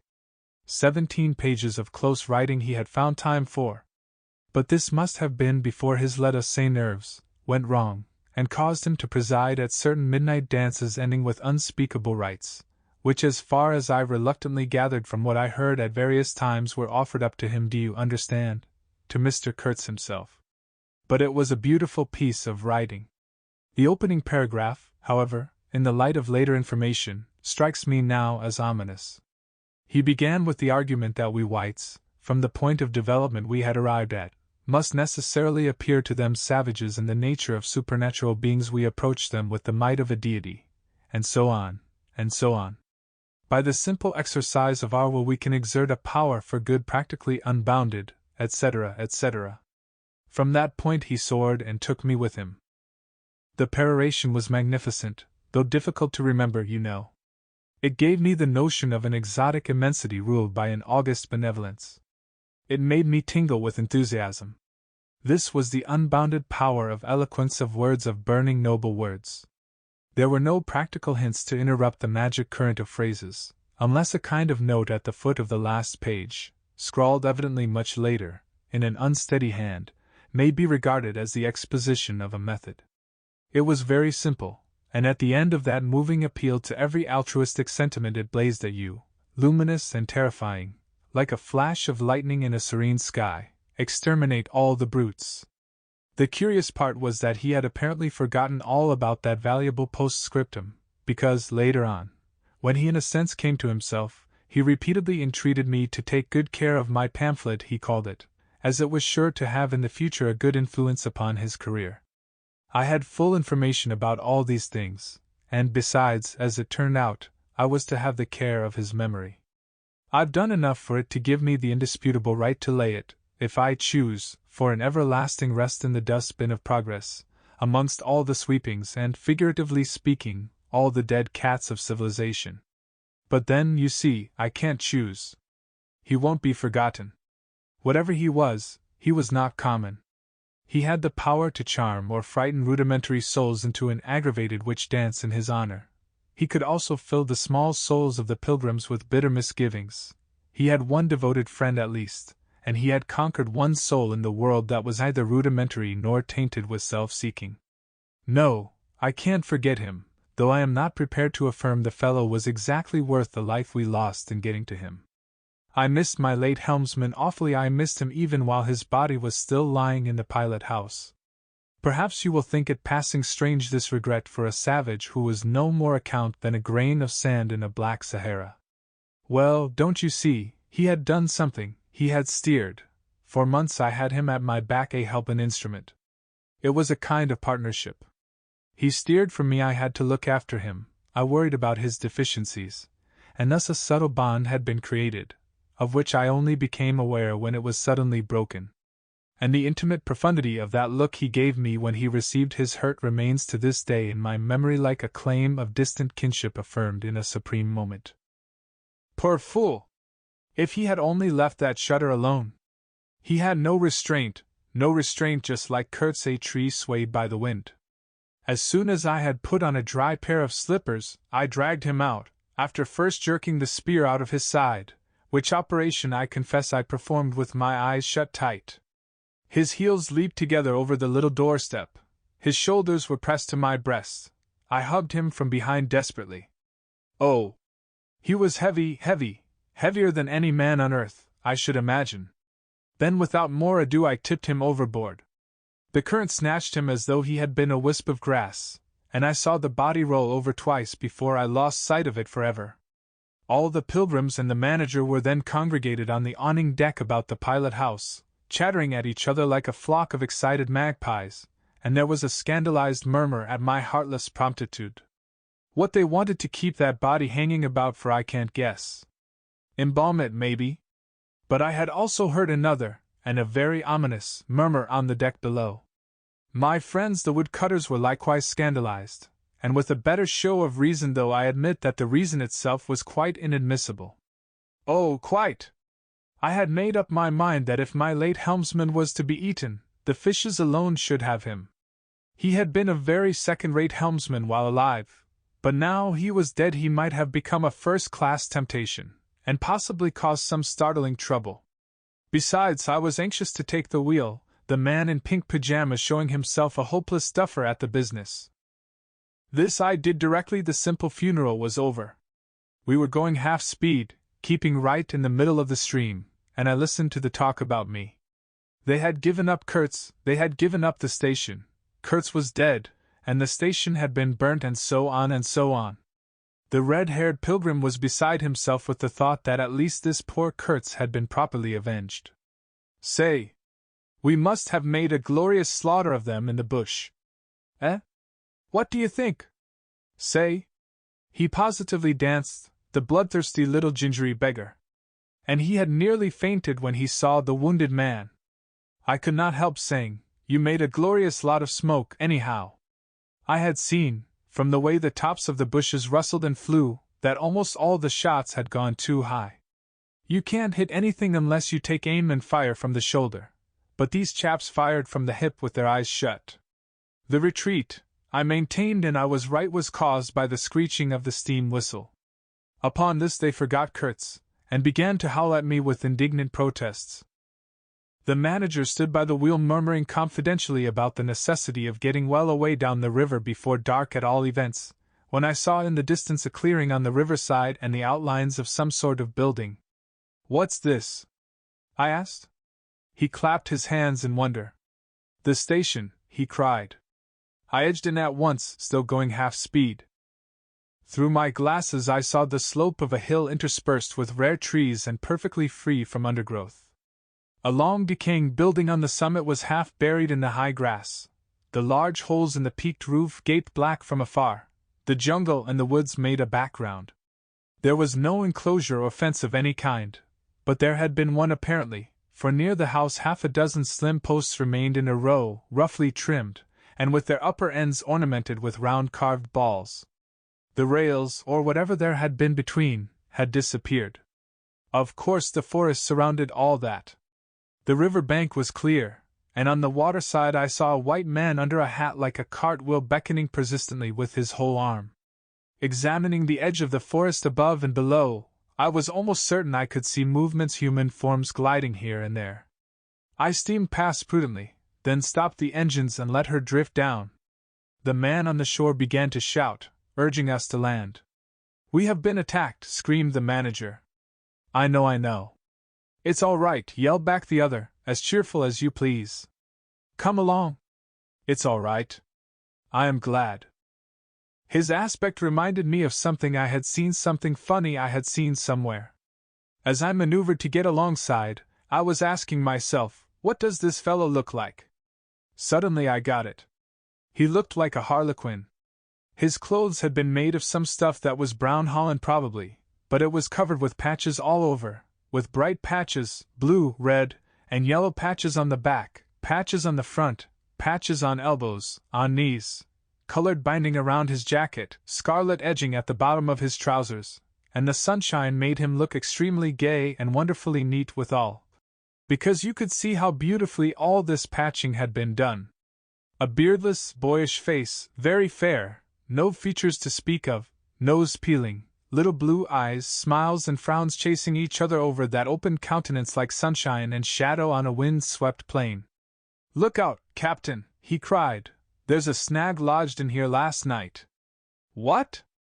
Another snag?" I confess I swore shamefully. I had nearly holed my cripple, to finish off that charming trip. The harlequin on the bank turned his little pug nose up to me. "You English?" he asked, all smiles. "Are you?" I shouted from the wheel. The smiles vanished, and he shook his head as if sorry for my disappointment. Then he brightened up. "Never mind," he cried encouragingly. "Are we in time?" I asked. "He is up there," he replied, with a toss of the head up the hill, and becoming gloomy all of a sudden. His face was like the autumn sky, overcast one moment and bright the next. When the manager, escorted by the pilgrims, all of them armed to the teeth, had gone to the house, this chap came on board. "I say, I don't like this. These natives are in the bush," I said. He assured me earnestly it was all right. "They are simple people," he added. "Well, I am glad you came. It took me all my time to keep them off." "But you said it was all right," I cried. "Oh, they meant no harm," he said, and as I stared he corrected himself, "Not exactly." Then vivaciously, "My faith, your pilot house wants a clean-up." In the next breath he advised me to keep enough steam on the boiler to blow the whistle in case of any trouble. "One good screech will do more for you than all your rifles." "They are simple people," he repeated. He rattled away at such a rate he quite overwhelmed me. He seemed to be trying to make up for lots of silence, and actually hinted, laughing, that such was the case. "Don't you talk with Mr. Kurtz?" I said. "You don't talk with that man, you listen to him," he exclaimed with severe exultation. But now he waved his arm, and in the twinkling of an eye was in the uttermost depths of despondency. In a moment he came up again with a jump, possessed himself of both my hands, shook them continuously, while he gabbled, "Brother sailor, honor, pleasure, delight, introduce myself. Russian, son of an archpriest. Government of Tambov. What? Tobacco! English tobacco, the excellent English tobacco! Now that's brotherly. Smoke? Where's a sailor that does not smoke?" The pipe soothed him, and gradually I made out he had run away from school, had gone to sea in a Russian ship, ran away again, served some time in English ships, was now reconciled with the archpriest. He made a point of that. But when one is young one must see things, gather experience, ideas, enlarge the mind. "Here," I interrupted. "You can never tell. Here I met Mr. Kurtz, he said, youthfully solemn and reproachful. I held my tongue after that. It appears he had persuaded a Dutch trading house on the coast to fit him out with stores and goods, and had started for the interior with a light heart, and no more idea of what would happen to him than a baby. He had been wandering about that river for nearly 2 years alone, cut off from everybody and everything. I am not so young as I look. I am 25, he said. At first old Van Schutten would tell me to go to the devil, he narrated with keen enjoyment. But I stuck to him, and talked, till at last he got afraid I would talk the hind leg off his favorite dog, so he gave me some cheap things and a few guns, and told me he hoped he would never see my face again. Good old Dutchman, Van Schutten. I've sent him one small lot of ivory a year ago, so that he can't call me a little thief when I get back. I hope he got it. And for the rest I don't care. I had some wood stacked for you. That was my old house. Did you see? I gave him Towson's book. He made as though he would kiss me, but restrained himself. The only book I had left, and I thought I had lost it, he said, looking at it ecstatically. So many accidents happen to a man going about alone, you know. Canoes get upset sometimes, and sometimes you've got to clear out so quick when the people get angry. He thumbed the pages. You made notes in Russian? I asked. He nodded. I thought they were written in cipher, I said. He laughed, then became serious. I had lots of trouble to keep these people off, he said. Did they want to kill you? I asked. Oh, no, he cried, and checked himself. Why did they attack us? I pursued. He hesitated, then said shamefacedly, they don't want him to go. Don't they? I said curiously. He nodded a nod full of mystery and wisdom. I tell you, he cried, this man has enlarged my mind. He opened his arms wide, staring at me with his little blue eyes that were perfectly round. 3. I looked at him, lost in astonishment. There he was before me, in motley, as though he had absconded from a troupe of mimes, enthusiastic, fabulous. His very existence was improbable, inexplicable, and altogether bewildering. He was an insoluble problem. It was inconceivable how he had existed, how he had succeeded in getting so far, how he had managed to remain, why he did not instantly disappear. I went a little farther, he said, then still a little farther, till I had gone so far that I don't know how I'll ever get back. Never mind. Plenty time. I can manage. You take Kurtz away quick, I tell you. The glamour of youth enveloped his part-one-colored rags, his destitution, his loneliness, the essential desolation of his futile wanderings. For months, for years, his life hadn't been worth a day's purchase, and there he was gallantly, thoughtlessly alive, to all appearances indestructible solely by the virtue of his few years and of his unreflecting audacity. I was seduced into something like admiration, like envy. Glamour urged him on, glamour kept him unscathed. He surely wanted nothing from the wilderness but space to breathe in and to push on through. His need was to exist, and to move onwards at the greatest possible risk, and with a maximum of privation. If the absolutely pure, uncalculating, unpractical spirit of adventure had ever ruled a human being, it ruled this bepatched youth. I almost envied him the possession of this modest and clear flame. It seemed to have consumed all thought of self so completely, that even while he was talking to you, you forgot that it was he, the man before your eyes, who had gone through these things. I did not envy him his devotion to Kurtz, though. He had not meditated over it. It came to him, and he accepted it with a sort of eager fatalism. I must say that to me it appeared about the most dangerous thing in every way he had come upon so far. They had come together unavoidably, like two ships becalmed near each other, and lay rubbing sides at last.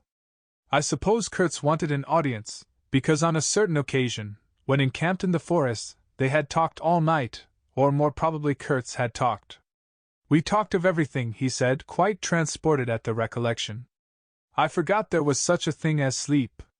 The night did not seem to last an hour. Everything. Everything. Of love, too. Ah, he talked to you of love, I said, much amused. It isn't what you think, he cried, almost passionately. It was in general. He made me see things. He threw his arms up. We were on deck at the time, and the headman of my woodcutters, lounging nearby, turned upon him his heavy and glittering eyes. I looked around, and I don't know why, but I assure you that never before did this land, this river, this jungle, the very arch of this blazing sky, appear to me so hopeless and so dark, so impenetrable to human thought, so pitiless to human weakness. And ever since you have been with him, of course? I said. On the contrary. It appears their intercourse had been very much broken by various causes. He had, as he informed me proudly, managed to nurse Kurtz through 2 illnesses. He alluded to it as you would to some risky feat, but as a rule Kurtz wandered alone, far in the depths of the forest. Very often coming to this station, I had to wait days and days before he would turn up, he said. Ah, it was worth waiting for, sometimes. What was he doing? Exploring or what? I asked. Oh, yes, of course. He had discovered lots of villages, a lake, too. He did not know exactly in what direction. It was dangerous to inquire too much, but mostly his expeditions had been for ivory. But he had no goods to trade with by that time, I objected. There's a good lot of cartridges left even yet, he answered, looking away. To speak plainly, he raided the country, I said. He nodded. Not alone, surely. He muttered something about the villages round that lake. Kurtz got the tribe to follow him, did he? I suggested. He fidgeted a little. They adored him, he said. The tone of these words was so extraordinary that I looked at him searchingly. It was curious to see his mingled eagerness and reluctance to speak of Kurtz. The man filled his life, occupied his thoughts, swayed his emotions. What can you expect? He burst out. He came to them with thunder and lightning, you know, and they had never seen anything like it, and very terrible. He could be very terrible. You can't judge Mr. Kurtz as you would an ordinary man. No. Now just to give you an idea, I don't mind telling you, he wanted to shoot me, too, one day, but I don't judge him. Shoot you? I cried, what for? Well, I had a small lot of ivory the chief of that village near my house gave me. You see, I used to shoot game for them. Well, he wanted it, and wouldn't hear reason. He declared he would shoot me unless I gave him the ivory, and then cleared out of the country, because he could do so, and had a fancy for it, and there was nothing on earth to prevent him killing whom he jolly well pleased. And it was true, too. I gave him the ivory. What did I care? But I didn't clear out. No. I couldn't leave him. I had to be careful, of course, till we got friendly again for a time. He had his second illness then. Afterwards I had to keep out of the way, but I didn't mind. He was living for the most part in those villages on the lake. When he came down to the river, sometimes he would take to me, and sometimes it was better for me to be careful. This man suffered too much. He hated all this, and somehow he couldn't get away. When I had a chance I begged him to try and leave while there was time. I offered to go back with him. And he would say yes, and then he would remain, go off on another ivory hunt, disappear for weeks, forget himself amongst these people, forget himself, you know. Why? He's mad, I said. He protested indignantly. Mr. Kurtz couldn't be mad. If I had heard him talk, only 2 days ago, I wouldn't dare hint at such a thing. I had taken up my binoculars while we talked, and was looking at the shore, sweeping the limit of the forest at each side and at the back of the house. The consciousness of there being people in that bush, so silent, so quiet as silent and quiet as the ruined house on the hill, made me uneasy. There was no sign on the face of nature of this amazing tale that was not so much told as suggested to me in desolate exclamations, completed by shrugs, in interrupted phrases, in hints ending in deep sighs. The woods were unmoved, like a mask heavy, like the closed door of a prison. They looked with their air of hidden knowledge, of patient expectation, of unapproachable silence. The Russian was explaining to me that it was only lately that Mr. Kurtz had come down to the river, bringing along with him all the fighting men of that lake tribe.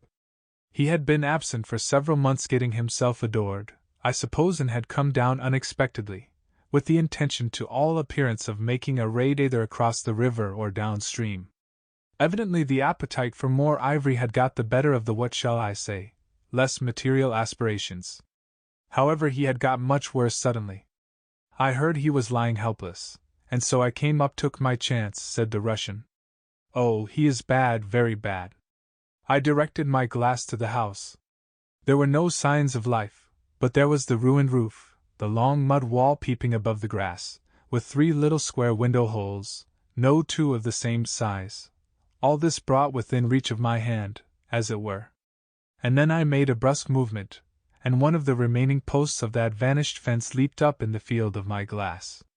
You remember I told you I had been struck at the distance by certain attempts at ornamentation, rather remarkable in the ruinous aspect of the place. Now I had suddenly a nearer view, and its first result was to make me throw my head back as if before a blow. Then I went carefully from post to post with my glass, and I saw my mistake.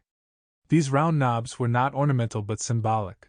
They were expressive and puzzling, striking and disturbing food for thought, and also for vultures if there had been any looking down from the sky, but at all events for such ants as were industrious enough to ascend the pole. They would have been even more impressive, those heads on the stakes, if their faces had not been turned to the house. Only one, the first I had made out, was facing my way. I was not so shocked as you may think. The start back I had given was really nothing but a movement of surprise. I had expected to see a knob of wood there, you know. I returned deliberately to the first I had seen, and there it was, black, dried, sunken, with closed eyelids, a head that seemed to sleep at the top of that pole, and, with the shrunken dry lips showing a narrow white line of the teeth, was smiling, too, smiling continuously at some endless and jocose dream of that eternal slumber. I am not disclosing any trade secrets. In fact, the manager said afterwards that Mr. Kurtz's methods had ruined the district. I have no opinion on that point, but I want you clearly to understand that there was nothing exactly profitable in these heads being there. They only showed that Mr. Kurtz lacked restraint in the gratification of his various lusts, that there was something wanting in him, some small matter which, when the pressing need arose, could not be found under his magnificent eloquence. Whether he knew of this deficiency himself I can't say. I think the knowledge came to him at last, only at the very last. But the wilderness had found him out early, and had taken on him a terrible vengeance for the fantastic invasion. I think it had whispered to him things about himself which he did not know, things of which he had no conception till he took counsel with this great solitude, and the whisper had proved irresistibly fascinating. It echoed loudly within him because he was hollow at the core. I put down the glass, and the head that had appeared near enough to be spoken to seemed at once to have leaped away from me into inaccessible distance. The admirer of Mr. Kurtz was a bit crestfallen. In a hurried, indistinct voice he began to assure me he had not dared to take these, symbols down. He was not afraid of the natives.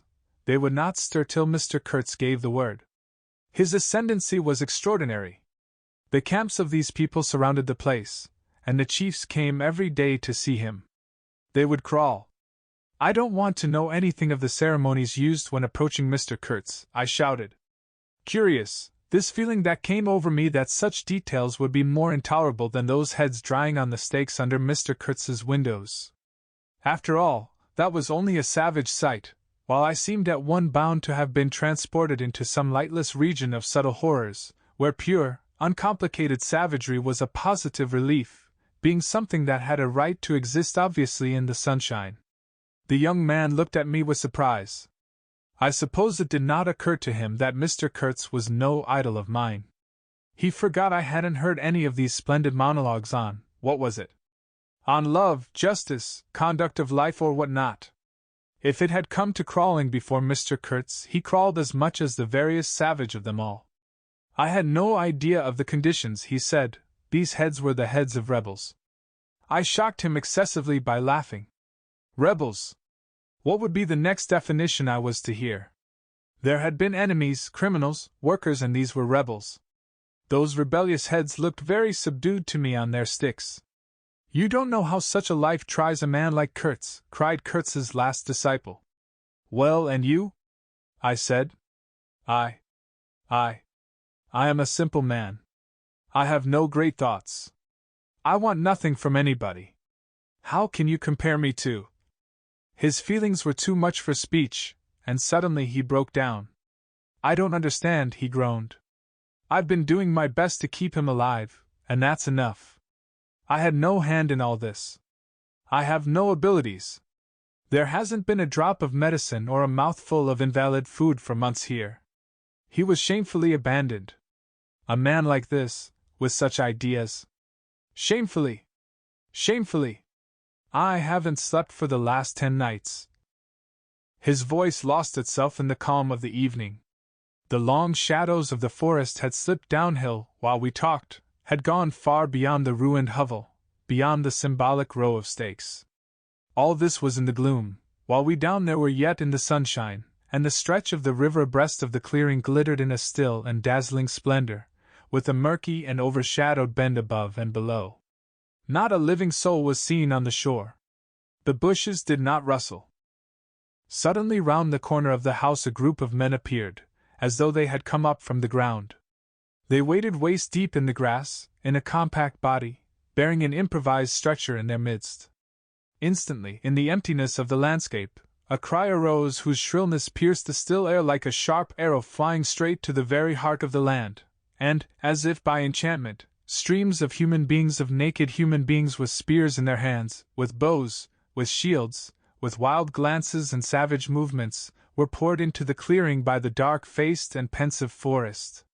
The bushes shook, the grass swayed for a time, and then everything stood still in attentive immobility. "Now, if he does not say the right thing to them we are all done for," said the Russian at my elbow. The knot of men with the stretcher had stopped, too, halfway to the steamer, as if petrified. I saw the man on the stretcher sit up, lank and with an uplifted arm, above the shoulders of the bearers. "Let us hope that the man who can talk so well of love in general will find some particular reason to spare us this time," I said. I resented bitterly the absurd danger of our situation, as if to be at the mercy of that atrocious phantom had been a dishonoring necessity.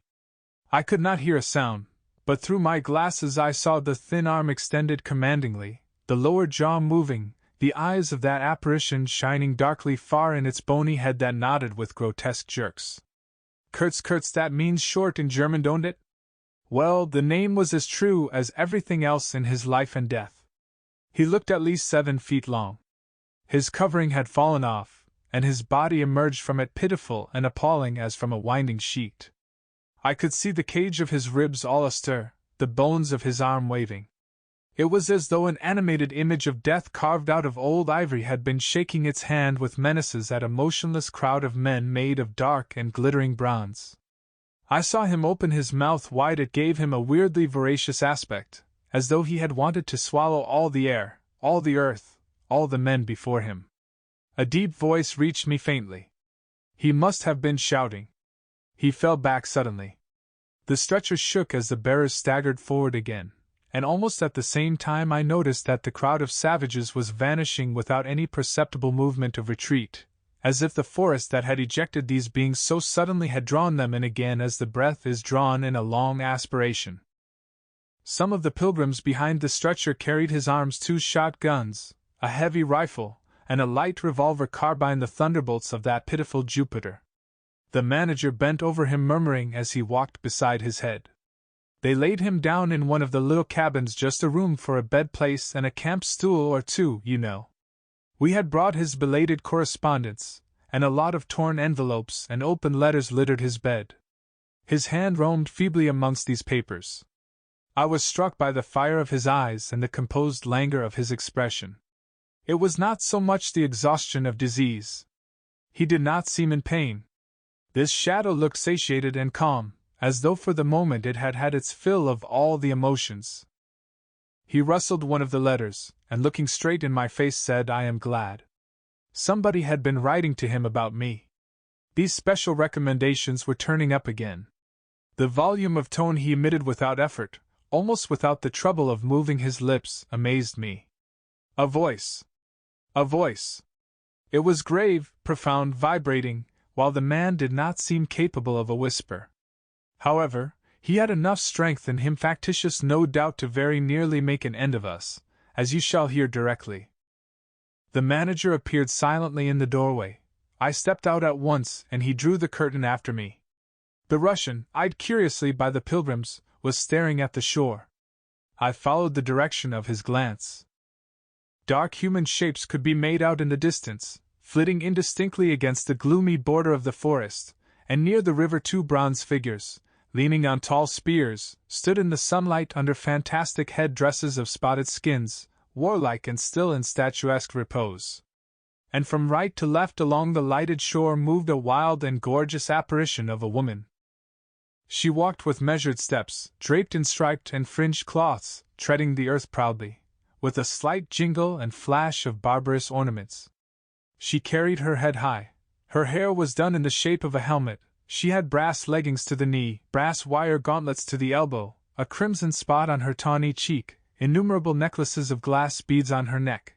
Bizarre things, charms, gifts of which men, that hung about her, glittered and trembled at every step. She must have had the value of several elephant tusks upon her. She was savage and superb, wild-eyed and magnificent. There was something ominous and stately in her deliberate progress. And in the hush that had fallen suddenly upon the whole sorrowful land, the immense wilderness, the colossal body of the fecund and mysterious life seemed to look at her, pensive, as though it had been looking at the image of its own tenebrous and passionate soul. She came abreast of the steamer, stood still, and faced us. Her long shadow fell to the water's edge. Her face had a tragic and fierce aspect of wild sorrow and of dumb pain mingled with the fear of some struggling, half-shaped resolve. She stood looking at us without a stir, and like the wilderness itself, with an air of brooding over an inscrutable purpose. A whole minute passed, and then she made a step forward. There was a low jingle, a glint of yellow metal, a sway of fringed draperies, and she stopped as if her heart had failed her. The young fellow by my side growled. The pilgrims murmured at my back. She looked at us all as if her life had depended upon the unswerving steadiness of her glance. Suddenly she opened her bared arms and threw them up rigid above her head, as though in an uncontrollable desire to touch the sky, and at the same time the swift shadows darted out on the earth, swept around on the river, gathering the steamer into a shadowy embrace. A formidable silence hung over the scene. She turned away slowly, walked on, following the bank, and passed into the bushes to the left. Once only her eyes gleamed back at us in the dusk of the thickets before she disappeared. If she had offered to come aboard, I really think I would have tried to shoot her, said the man of patches, nervously. I have been risking my life every day for the last fortnight to keep her out of the house. She got in one day and kicked up a row about those miserable rags I picked up in the storeroom to mend my clothes with. I wasn't decent. At least it must have been that, for she talked like a fury to Kurtz for an hour, pointing at me now and then. I don't understand the dialect of this tribe. Luckily for me, I fancy Kurtz felt too ill that day to care, or there would have been mischief. I don't understand. No, it's too much for me. Ah, well, it's all over now. At this moment I heard Kurtz's deep voice behind the curtain. Save me, save the ivory, you mean? Don't tell me. Save me. Why, I've had to save you. You are interrupting my plans now. Sick. Sick. Not so sick as you would like to believe. Never mind. I'll carry my ideas out, yet I will return. I'll show you what can be done. You with your little peddling notions, you are interfering with me. I will return. The manager came out. He did me the honor to take me under the arm and lead me aside. He is very low, he said. He considered it necessary to sigh, but neglected to be consistently sorrowful. We have done all we could for him, haven't we? But there is no disguising the fact, Mr. Kurtz has done more harm than good to the company. He did not see the time was not ripe for vigorous action. Cautiously, that's my principle. We must be cautious yet. The district is closed to us for a time. Deplorable! Upon the whole, the trade will suffer. I don't deny there's a remarkable quantity of ivory, mostly fossil. We must save it, at all events, but look how precarious the position is, and why. Because the method is unsound. Do you, said I, looking at the shore, call it unsound method? Without doubt, he exclaimed hotly. Don't you? No method at all, I murmured after a while. Exactly, he exulted. I anticipated this. Shows a complete want of judgment. It is my duty to point it out in the proper quarter. Oh, said I, that fellow, what's his name? The brickmaker, will make a readable report for you. He appeared confounded for a moment.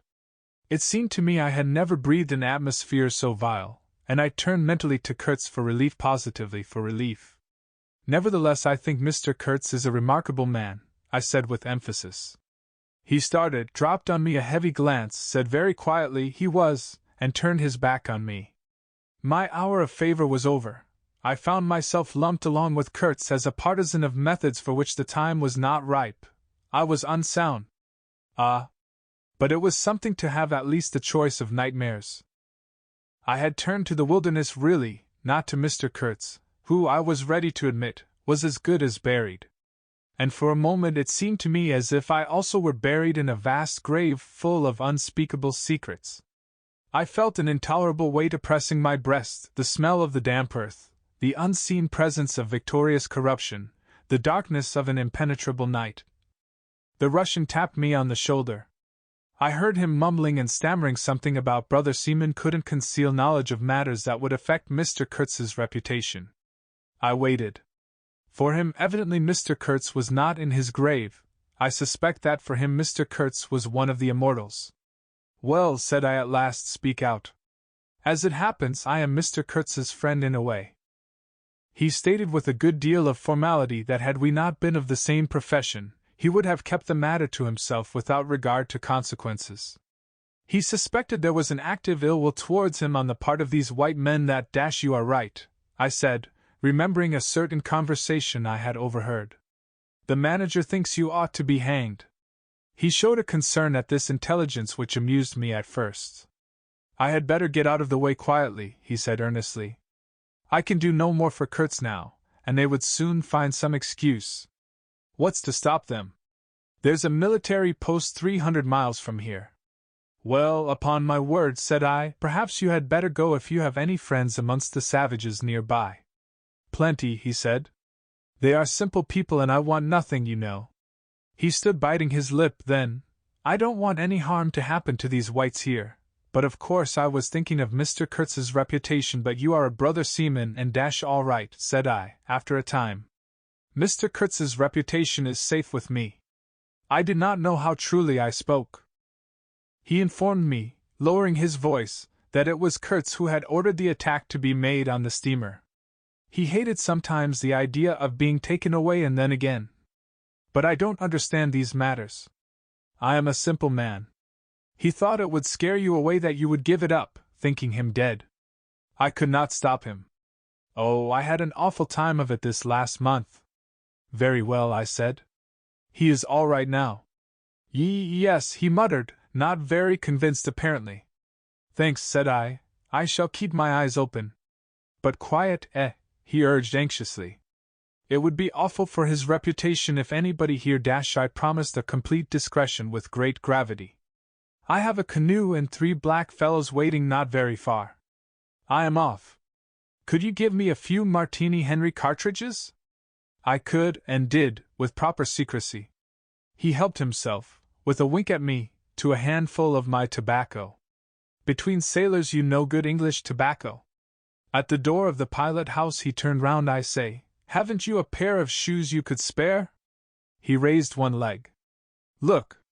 The soles were tied with knotted strings sandalwise under his bare feet. I rooted out an old pair, at which he looked with admiration before tucking it under his left arm. One of his pockets, bright red, was bulging with cartridges, from the other dark blue peeped Towson's Inquiry, etc., etc. He seemed to think himself excellently well equipped for a renewed encounter with the wilderness. I'll never meet such a man again. You ought to have heard him recite poetry, his own, too. It was, he told me. Poetry! He rolled his eyes at the recollection of these delights. Oh, he enlarged my mind. Goodbye, said I. He shook hands and vanished in the night. Sometimes I asked myself whether I had ever really seen him, whether it was possible to meet such a phenomenon.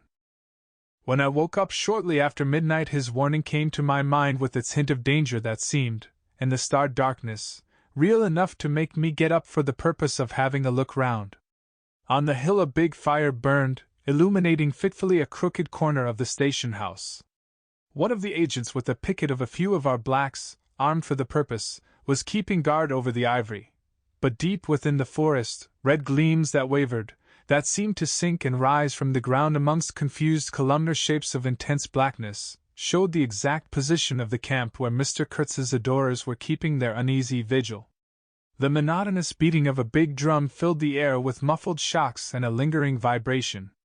A steady droning sound of many men chanting each to himself some weird incantation came out from the black, flat wall of the woods as the humming of bees comes out of a hive, and had a strange narcotic effect upon my half-awake senses.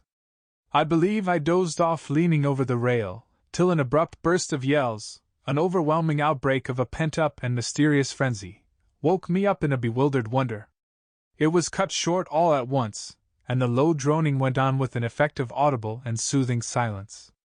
I glanced casually into the little cabin. A light was burning within, but Mr. Kurtz was not there. I think I would have raised an outcry if I had believed my eyes. But I didn't believe them at first. The thing seemed so impossible. The fact is, I was completely unnerved by a sheer blank fright, pure abstract terror, unconnected with any distinct shape of physical danger. What made this emotion so overpowering was, how shall I define it, the moral shock I received, as if something altogether monstrous, intolerable to thought and odious to the soul, had been thrust upon me unexpectedly. This lasted, of course, the merest fraction of a second, and then the usual sense of commonplace, deadly danger, the possibility of a sudden onslaught and massacre, or something of the kind, which I saw impending, was positively welcome and composing. It pacified me, in fact, so much that I did not raise an alarm. There was an agent buttoned up inside an ulster and sleeping on a chair on deck within 3 feet of me. The yells had not awakened him. He snored very slightly. I left him to his slumbers and leaped ashore. I did not betray Mr. Kurtz. It was ordered I should never betray him. It was written I should be loyal to the nightmare of my choice.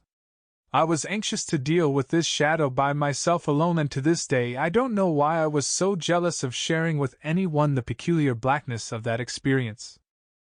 As soon as I got on the bank I saw a broad trail through the grass. I remember the exultation with which I said to myself, "He can't walk, he is crawling on all fours. I've got him." The grass was wet with dew. I strode rapidly with clenched fists. I fancy I had some vague notion of falling upon him and giving him a drubbing. I don't know. I had some imbecile thoughts. The knitting old woman with the cat obtruded herself upon my memory as a most improper person to be sitting at the other end of such an affair. I saw a row of pilgrims squirting lead in the air out of Winchesters held to the hip. I thought I would never get back to the steamer, and imagined myself living alone and unarmed in the woods to an advanced age. Such silly things, you know. And I remember I confounded the beat of the drum with the beating of my heart, and was pleased at its calm regularity. I kept to the track though, then stopped to listen. The night was very clear, a dark blue space, sparkling with dew and starlight, in which black things stood very still. I thought I could see a kind of motion ahead of me. I was strangely cocksure of everything that night. I actually left the track and ran in a wide semicircle, I verily believe chuckling to myself, so as to get in front of that stir, of that motion I had seen, if indeed I had seen anything. I was circumventing Kurtz as though it had been a boyish game. I came upon him, and if he had not heard me coming, I would have fallen over him, too, but he got up in time. He rose, unsteady, long, pale, indistinct, like a vapor exhaled by the earth, and swayed slightly, misty and silent before me, while at my back the fires loomed between the trees, and the murmur of many voices issued from the forest. I had cut him off cleverly, but when actually confronting him I seemed to come to my senses.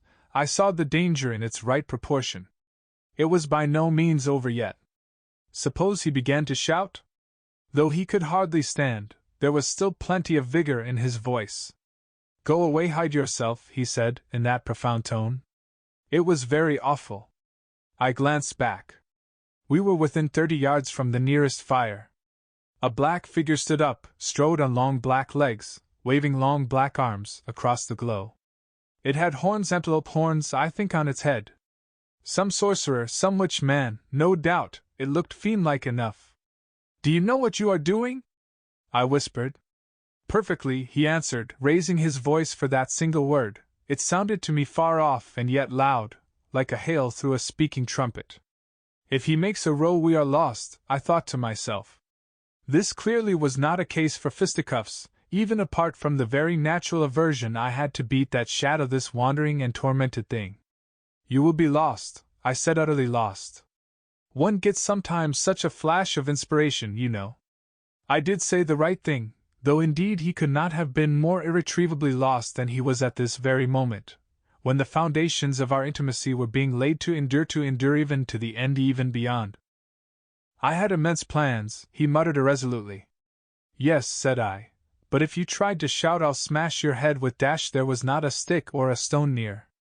I will throttle you for good, I corrected myself. I was on the threshold of great things, he pleaded, in a voice of longing, with a wistfulness of tone that made my blood run cold. And now for this stupid scoundrel dash your success in Europe is assured in any case, I affirmed steadily. I did not want to have the throttling of him, you understand, and indeed it would have been very little use for any practical purpose. I tried to break the spell, the heavy, mute spell of the wilderness that seemed to draw him to its pitiless breasts by the awakening of forgotten and brutal instincts, by the memory of gratified and monstrous passions. This alone, I was convinced, had driven him out to the edge of the forest, to the bush, towards the gleam of fires, the throb of drums, the drone of weird incantations. This alone had beguiled his unlawful soul beyond the bounds of permitted aspirations. And don't you see, the terror of the position was not in being knocked on the head, though I had a very lively sense of that danger, too, but in this, that I had to deal with a being to whom I could not appeal in the name of anything high or low. I had, even like the niggers, to invoke him himself, his own exalted and incredible degradation. There was nothing either above or below him, and I knew it. He had kicked himself loose of the earth. Confound the man! He had kicked the very earth to pieces. He was alone, and I before him did not know whether I stood on the ground or floated in the air. I've been telling you what we said, repeating the phrases we pronounced, but what's the good? They were common everyday words, the familiar, vague sounds exchanged on every waking day of life. But what of that? They had behind them, to my mind, the terrific suggestiveness of words heard in dreams, of phrases spoken in nightmares. Soul! If anybody ever struggled with a soul, I am the man. And I wasn't arguing with a lunatic either.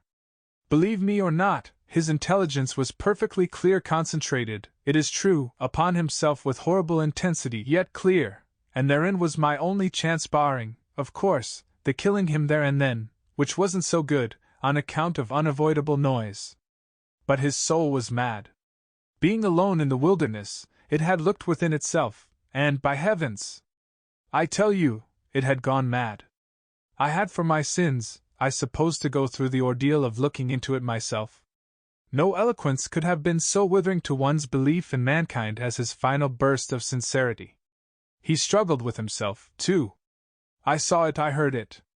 I saw the inconceivable mystery of a soul that knew no restraint, no faith, and no fear, yet struggling blindly with itself. I kept my head pretty well, but when I had him at last stretched on the couch, I wiped my forehead, while my legs shook under me as though I had carried half a ton on my back down that hill. And yet I had only supported him, his bony arm clasped round my neck, and he was not much heavier than a child. When next day we left at noon, the crowd, of whose presence behind the curtain of trees I had been acutely conscious all the time, flowed out of the woods again, filled the clearing, covered the slope with a mass of naked, breathing, quivering, bronze bodies. I steamed up a bit, then swung downstream, and 2,000 eyes followed the evolutions of the splashing, thumping, fierce river demon, beating the water with its terrible tail and breathing black smoke into the air.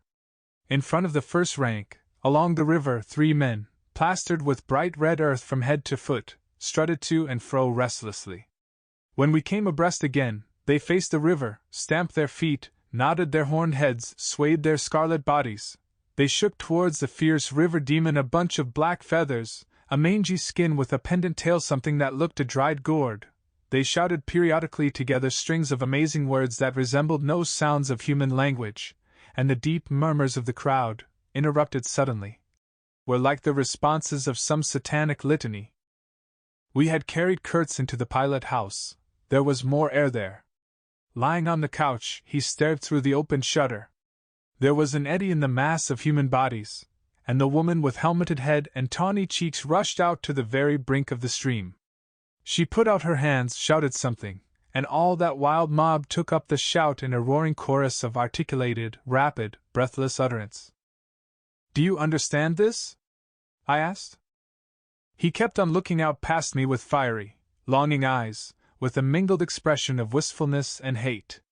He made no answer, but I saw a smile of indefinable meaning, appear on his colorless lips that a moment after twitched convulsively. "Do I not?" he said slowly, gasping, as if the words had been torn out of him by a supernatural power. I pulled the string of the whistle, and I did this because I saw the pilgrims on deck getting out their rifles with an air of anticipating a jolly lark. At the sudden screech there was a movement of abject terror through that wedged mass of bodies. Don't you frighten them away," cried someone on deck disconsolately. I pulled the string time after time. They broke and ran, they leaped, they crouched, they swerved, they dodged the flying terror of the sound. The 3 red chaps had fallen flat, face down on the shore, as though they had been shot dead. Only the barbarous and superb woman did not so much as flinch, and stretched tragically her bare arms after us over the somber and glittering river. And then that imbecile crowd down on the deck started their little fun, and I could see nothing more for smoke.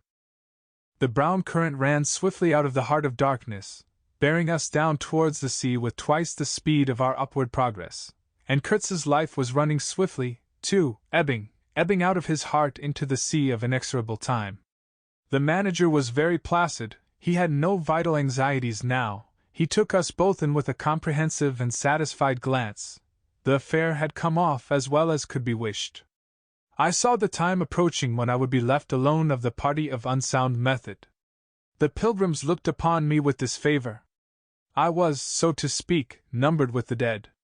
It is strange how I accepted this unforeseen partnership, this choice of nightmares forced upon me in the tenebrous land invaded by these mean and greedy phantoms. Kurtz discoursed. A voice. It rang deep to the very last. It survived his strength to hide in the magnificent folds of eloquence the barren darkness of his heart. Oh, he struggled! The wastes of his weary brain were haunted by shadowy images, now images of wealth and fame revolving obsequiously round his unextinguishable gift of noble and lofty expression. My intended, my station, my career, my ideas, these were the subjects for the occasional utterances of elevated sentiments. The shade of the original Kurtz frequented the bedside of the hollow sham, whose fate it was to be buried presently in the mold of primeval earth. But both the diabolic love and the unearthly hate of the mysteries it had penetrated fought for the possession of that soul satiated with primitive emotions, avid of lying fame, of sham distinction, of all the appearances of success and power. Sometimes he was contemptibly childish. He desired to have kings meet him at railway stations on his return from some ghastly nowhere, where he intended to accomplish great things. You show them you have in you something that is really profitable, and then there will be no limits to the recognition of your ability, he would say. Of course you must take care of the motives, right motives always. The long reaches that were like one and the same reach, monotonous bends that were exactly alike, slipped past the steamer with their multitude of secular trees looking patiently after this grimy fragment of another world, the forerunner of change, of conquest, of trade, of massacres, of blessings. I looked ahead piloting. "Close the shutter," said Kurtz suddenly one day. "I can't bear to look at this." I did so. There was a silence. "Oh, but I will wring your heart yet," he cried at the invisible wilderness. We broke down as I had expected and had to lie up for repairs at the head of an island. This delay was the first thing that shook Kurtz's confidence. One morning he gave me a packet of papers and a photograph, the lot tied together with a shoestring. "Keep this for me," he said. "This noxious fool," meaning the manager, "is capable of prying into my boxes when I am not looking. In the afternoon I saw him. He was lying on his back with closed eyes, and I withdrew quietly, but I heard him mutter, "Live rightly, die, die." I listened. There was nothing more. Was he rehearsing some speech in his sleep, or was it a fragment of a phrase from some newspaper article? He had been writing for the papers and meant to do so again, for the furthering of my ideas. It's a duty. His was an impenetrable darkness. I looked at him as you peer down at a man who is lying at the bottom of a precipice where the sun never shines. But I had not much time to give him, because I was helping the engine driver to take to pieces the leaky cylinders, to straighten a bent connecting rod, and in other such matters. I lived in an infernal mess of rust, filings, nuts, bolts, spanners, hammers, ratchet drills, things I abominate, because I don't get on with them. I tended the little forge we fortunately had aboard. I toiled wearily in a wretched scrap heap unless I had the shakes too bad to stand. One evening, coming in with a candle, I was startled to hear him say a little tremulously, "I am lying here in the dark waiting for death." The light was within a foot of his eyes. I forced myself to murmur, "Oh, nonsense," and stood over him as if transfixed. Anything approaching the change that came over his features I have never seen before, and hope never to see again. Oh, I wasn't touched. I was fascinated. It was as though a veil had been rent. I saw on that ivory face the expression of somber pride, of ruthless power, of craven terror, of an intense and hopeless despair.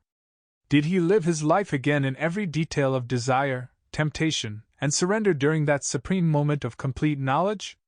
He cried in a whisper at some image, at some vision. He cried out twice, a cry that was no more than a breath. The horror! The horror! I blew the candle out and left the cabin. The pilgrims were dining in the mess room, and I took my place opposite the manager, who lifted his eyes to give me a questioning glance, which I successfully ignored. He leaned back, serene, with that peculiar smile of his sealing the unexpressed depths of his meanness. A continuous shower of small flies streamed upon the lamp, upon the cloth, upon our hands and faces. Suddenly the manager's boy put his insolent black head in the doorway, and said in a tone of scathing contempt, "Mr. Kurtz, he dead." All the pilgrims rushed out to see. I remained, and went on with my dinner. I believe I was considered brutally callous. However, I did not eat much. There was a lamp in their light, don't you know, and outside it was so beastly dark. I went no more near the remarkable man who had pronounced a judgment upon the adventures of his soul on this earth. The voice was gone. What else had been there? But I am of course aware that next day the pilgrims buried something in a muddy hole. And then they very nearly buried me. However, as you see, I did not go to join Kurtz there and then. I did not. I remained to dream the nightmare out to the end, and to show my loyalty to Kurtz once more. Destiny. My destiny! Droll thing life is, that mysterious arrangement of merciless logic for a futile purpose. The most you can hope from it is some knowledge of yourself that comes too late, a crop of unextinguishable regrets. I have wrestled with death. It is the most unexciting contest you can imagine.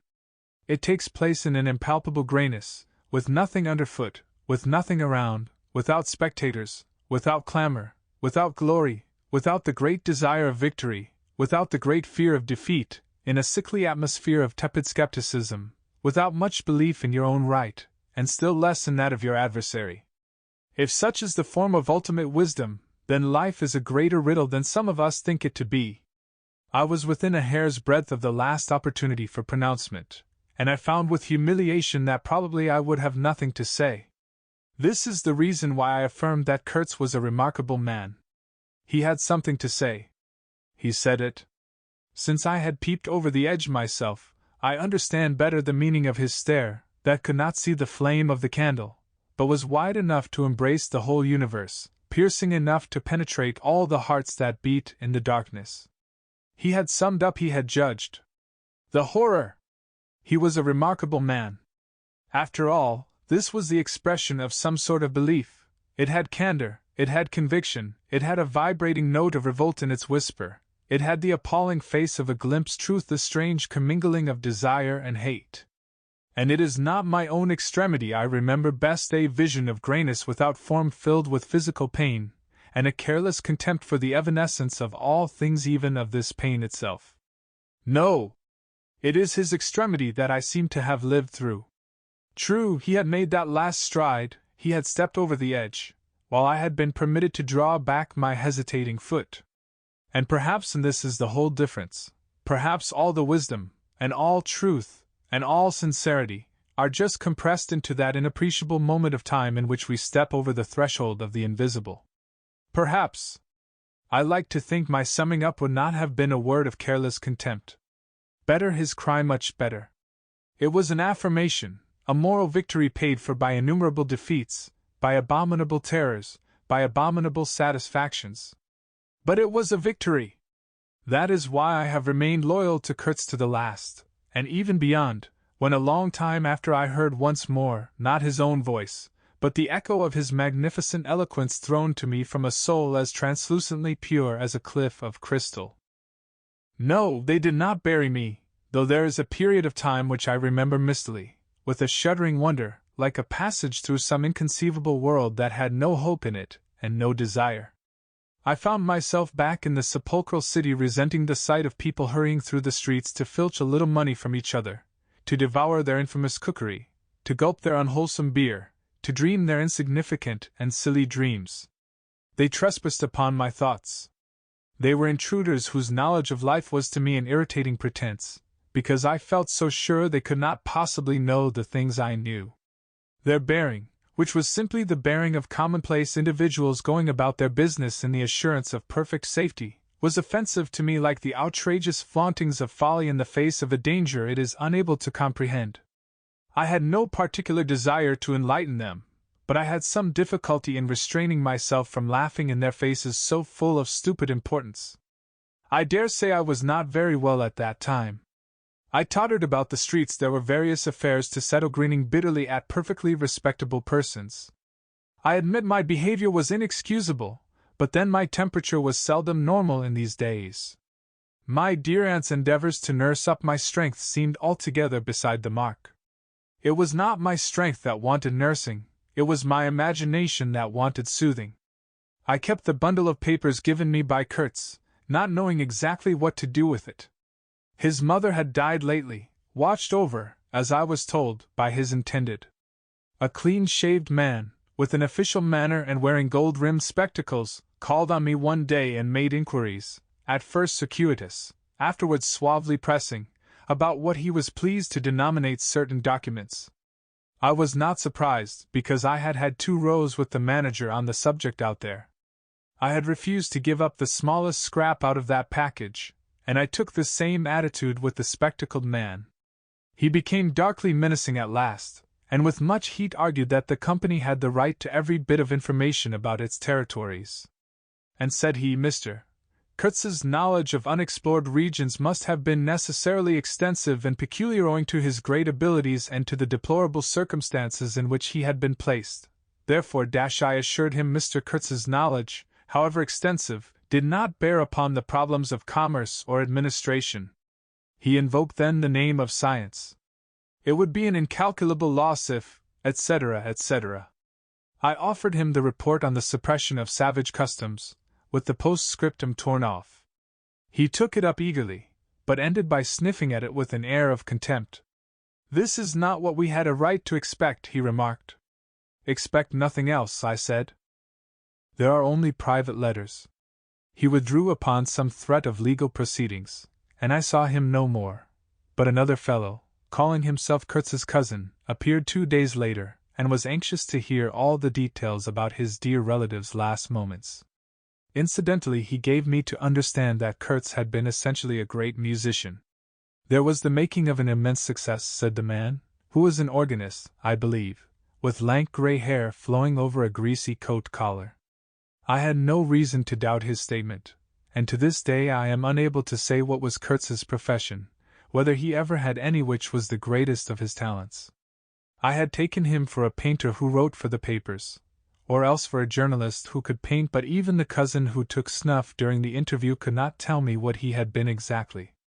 He was a universal genius on that point, I agreed with the old chap, who thereupon blew his nose noisily into a large cotton handkerchief and withdrew in senile agitation, bearing off some family letters and memoranda without importance.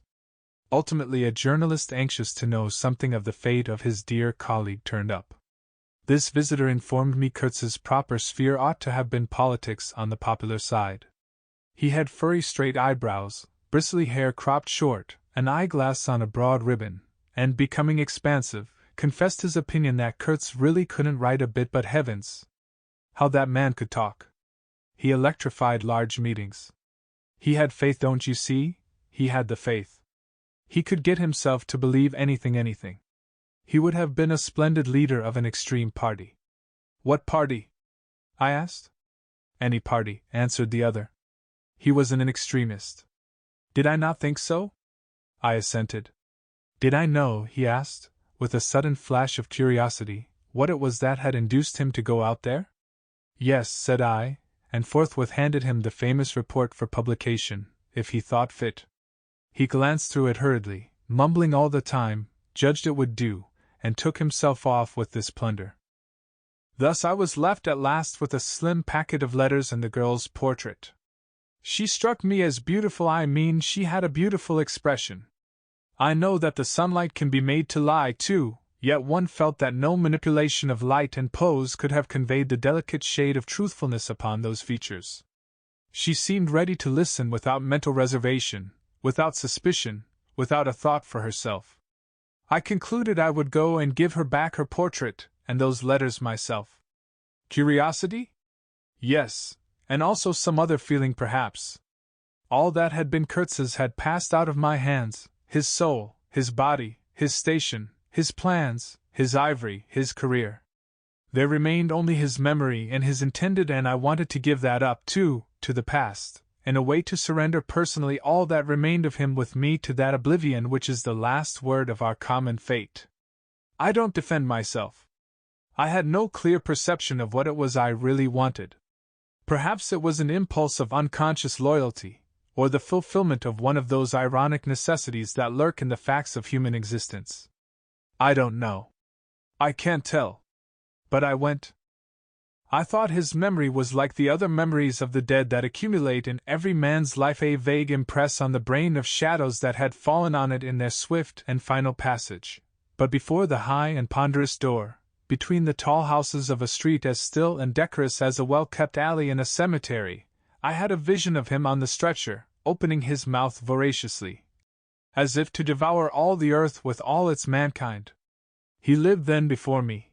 He lived as much as he had ever lived, a shadow insatiable of splendid appearances, of frightful realities, a shadow darker than the shadow of the night, and draped nobly in the folds of a gorgeous eloquence.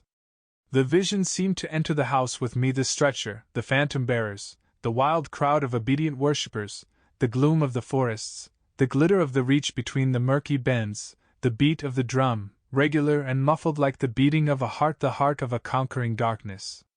It was a moment of triumph for the wilderness, an invading and vengeful rush which, it seemed to me, I would have to keep back alone for the salvation of another soul. And the memory of what I had heard him say afar there, with the horned shapes stirring at my back, in the glow of fires, within the patient woods, those broken phrases came back to me, were heard again in their ominous and terrifying simplicity. I remembered his abject pleading, his abject threats, the colossal scale of his vile desires, the meanness, the torment, the tempestuous anguish of his soul. And later on I seemed to see his collected languid manner, when he said one day, "This lot of ivory now is really mine. The company did not pay for it. I collected it myself at a very great personal risk. I am afraid they will try to claim it as theirs, though. It is a difficult case. What do you think I ought to do? Resist? I want no more than justice." He wanted no more than justice, no more than justice. I rang the bell before a mahogany door on the first floor, and while I waited he seemed to stare at me out of the glassy panel stare with that wide and immense stare embracing, condemning, loathing all the universe. I seemed to hear the whispered cry, "The horror! The horror!" The dusk was falling. I had to wait in a lofty drawing-room with 3 long windows from floor to ceiling that were like 3 luminous and bed-draped columns. The bent gilt legs and backs of the furniture shone in indistinct curves. The tall marble fireplace had a cold and monumental whiteness. A grand piano stood massively in a corner, with dark gleams on the flat surfaces like a somber and polished sarcophagus. A high door open-closed. I rose. She came forward, all in black, with a pale head, floating towards me in the dusk. She was in mourning. It was more than a year since his death, more than a year since the news came. She seemed as though she would remember and mourn forever. She took both my hands in hers and murmured, "I had heard you were coming." I noticed she was not very young, I mean not girlish. She had a mature capacity for fidelity, for belief, for suffering. The room seemed to have grown darker, as if all the sad light of the cloudy evening had taken refuge on her forehead. This fair hair, this pale visage, this pure brow, seemed surrounded by an ashy halo from which the dark eyes looked out at me. Their glance was guileless, profound, confident, and trustful. She carried her sorrowful head as though she were proud of that sorrow, as though she would say, "I alone know how to mourn for him as he deserves." But while we were still shaking hands, such a look of awful desolation came upon her face that I perceived she was one of those creatures that are not the playthings of time. For her he had died only yesterday. And, by Jove! The impression was so powerful that for me, too, he seemed to have died only yesterday, nay, this very minute. I saw her and him in the same instant of time, his death, and her sorrow. I saw her sorrow in the very moment of his death. Do you understand? I saw them together, I heard them together. She had said, with a deep catch of the breath, "I have survived," while my strained ears seemed to hear distinctly, mingled with her tone of despairing regret, the summing up whisper of his eternal condemnation. I asked myself what I was doing there, with a sensation of panic in my heart, as though I had blundered into a place of cruel and absurd mysteries not fit for a human being to behold. She motioned me to a chair. We sat down. I laid the packet gently on the little table, and she put her hand over it. "You knew him well," she murmured, after a moment of mourning silence. "Intimacy grows quickly out there," I said. "I knew him as well as it is possible for one man to know another." "And you admired him," she said. "It was impossible to know him, and not to admire him. Was it?" "He was a remarkable man," I said unsteadily. Then, before the appealing fixity of her gaze, that seemed to watch for more words on my lips, I went on, "It was impossible not to dash." "Love him," she finished eagerly, silencing me into an appalled dumbness. "How true! How true! But when you think that no one knew him so well as I had all his noble confidence. I knew him best." "You knew him best," I repeated. And perhaps she did. But with every word spoken the room was growing darker, and only her forehead, smooth and white, remained illumined by the inextinguishable light of belief and love. "You were his friend," she went on. "His friend," she repeated a little louder. "You must have been, if he had given you this, and sent you to me. I feel I can speak to you, and oh! I must speak. I want you who have heard his last words to know I have been worthy of him. It is not pride. Yes. I am proud to know I understood him better than any one on earth. He told me so himself. And since his mother died I have had no one to dash." I listened. The darkness deepened. I was not even sure whether he had given me the right bundle. I rather suspect he wanted me to take care of another batch of his papers which, after his death, I saw the manager examining under the lamp. And the girl talked, easing her pain in the certitude of my sympathy. She talked as thirsty men drink. I had heard that her engagement with Kurtz had been disapproved by her people. He wasn't rich enough or something.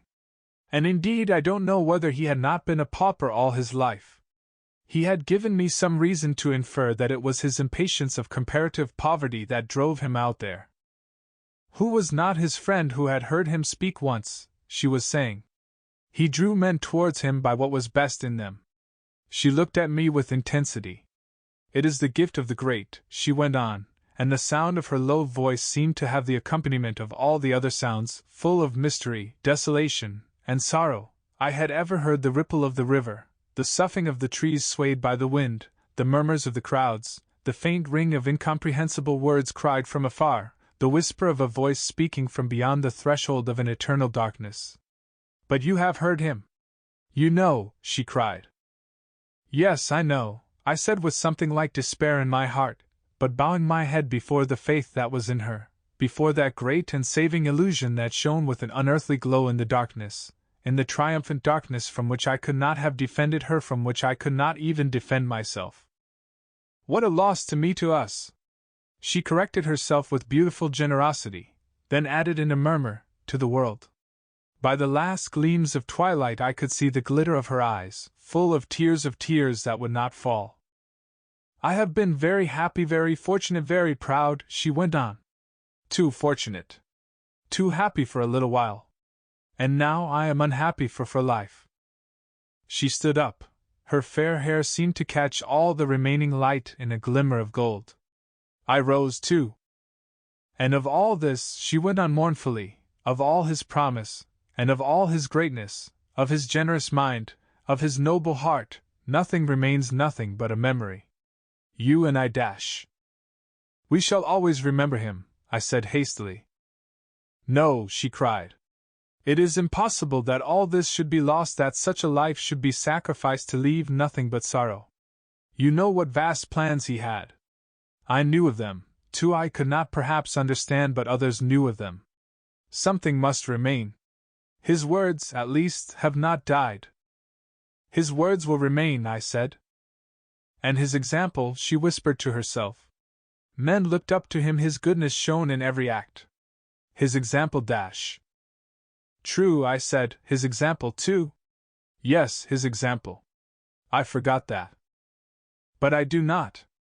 I cannot believe, not yet. I cannot believe that I shall never see him again, that nobody will see him again, never, never, never."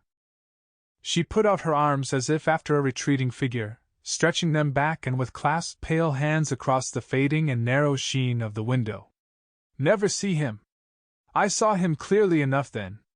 I shall see this eloquent phantom as long as I live, and I shall see her, too, a tragic and familiar shade, resembling in this gesture another one, tragic also, and bedecked with powerless charms, stretching bare brown arms over the glitter of the infernal stream, the stream of darkness."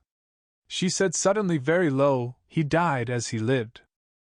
"His end," said I, with dull anger stirring in me, "was in every way worthy of his life."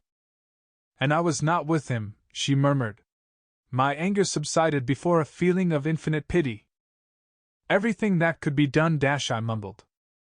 "Ah, but I believed in him more than any one on earth, more than his own mother, more than himself. He needed me. Me!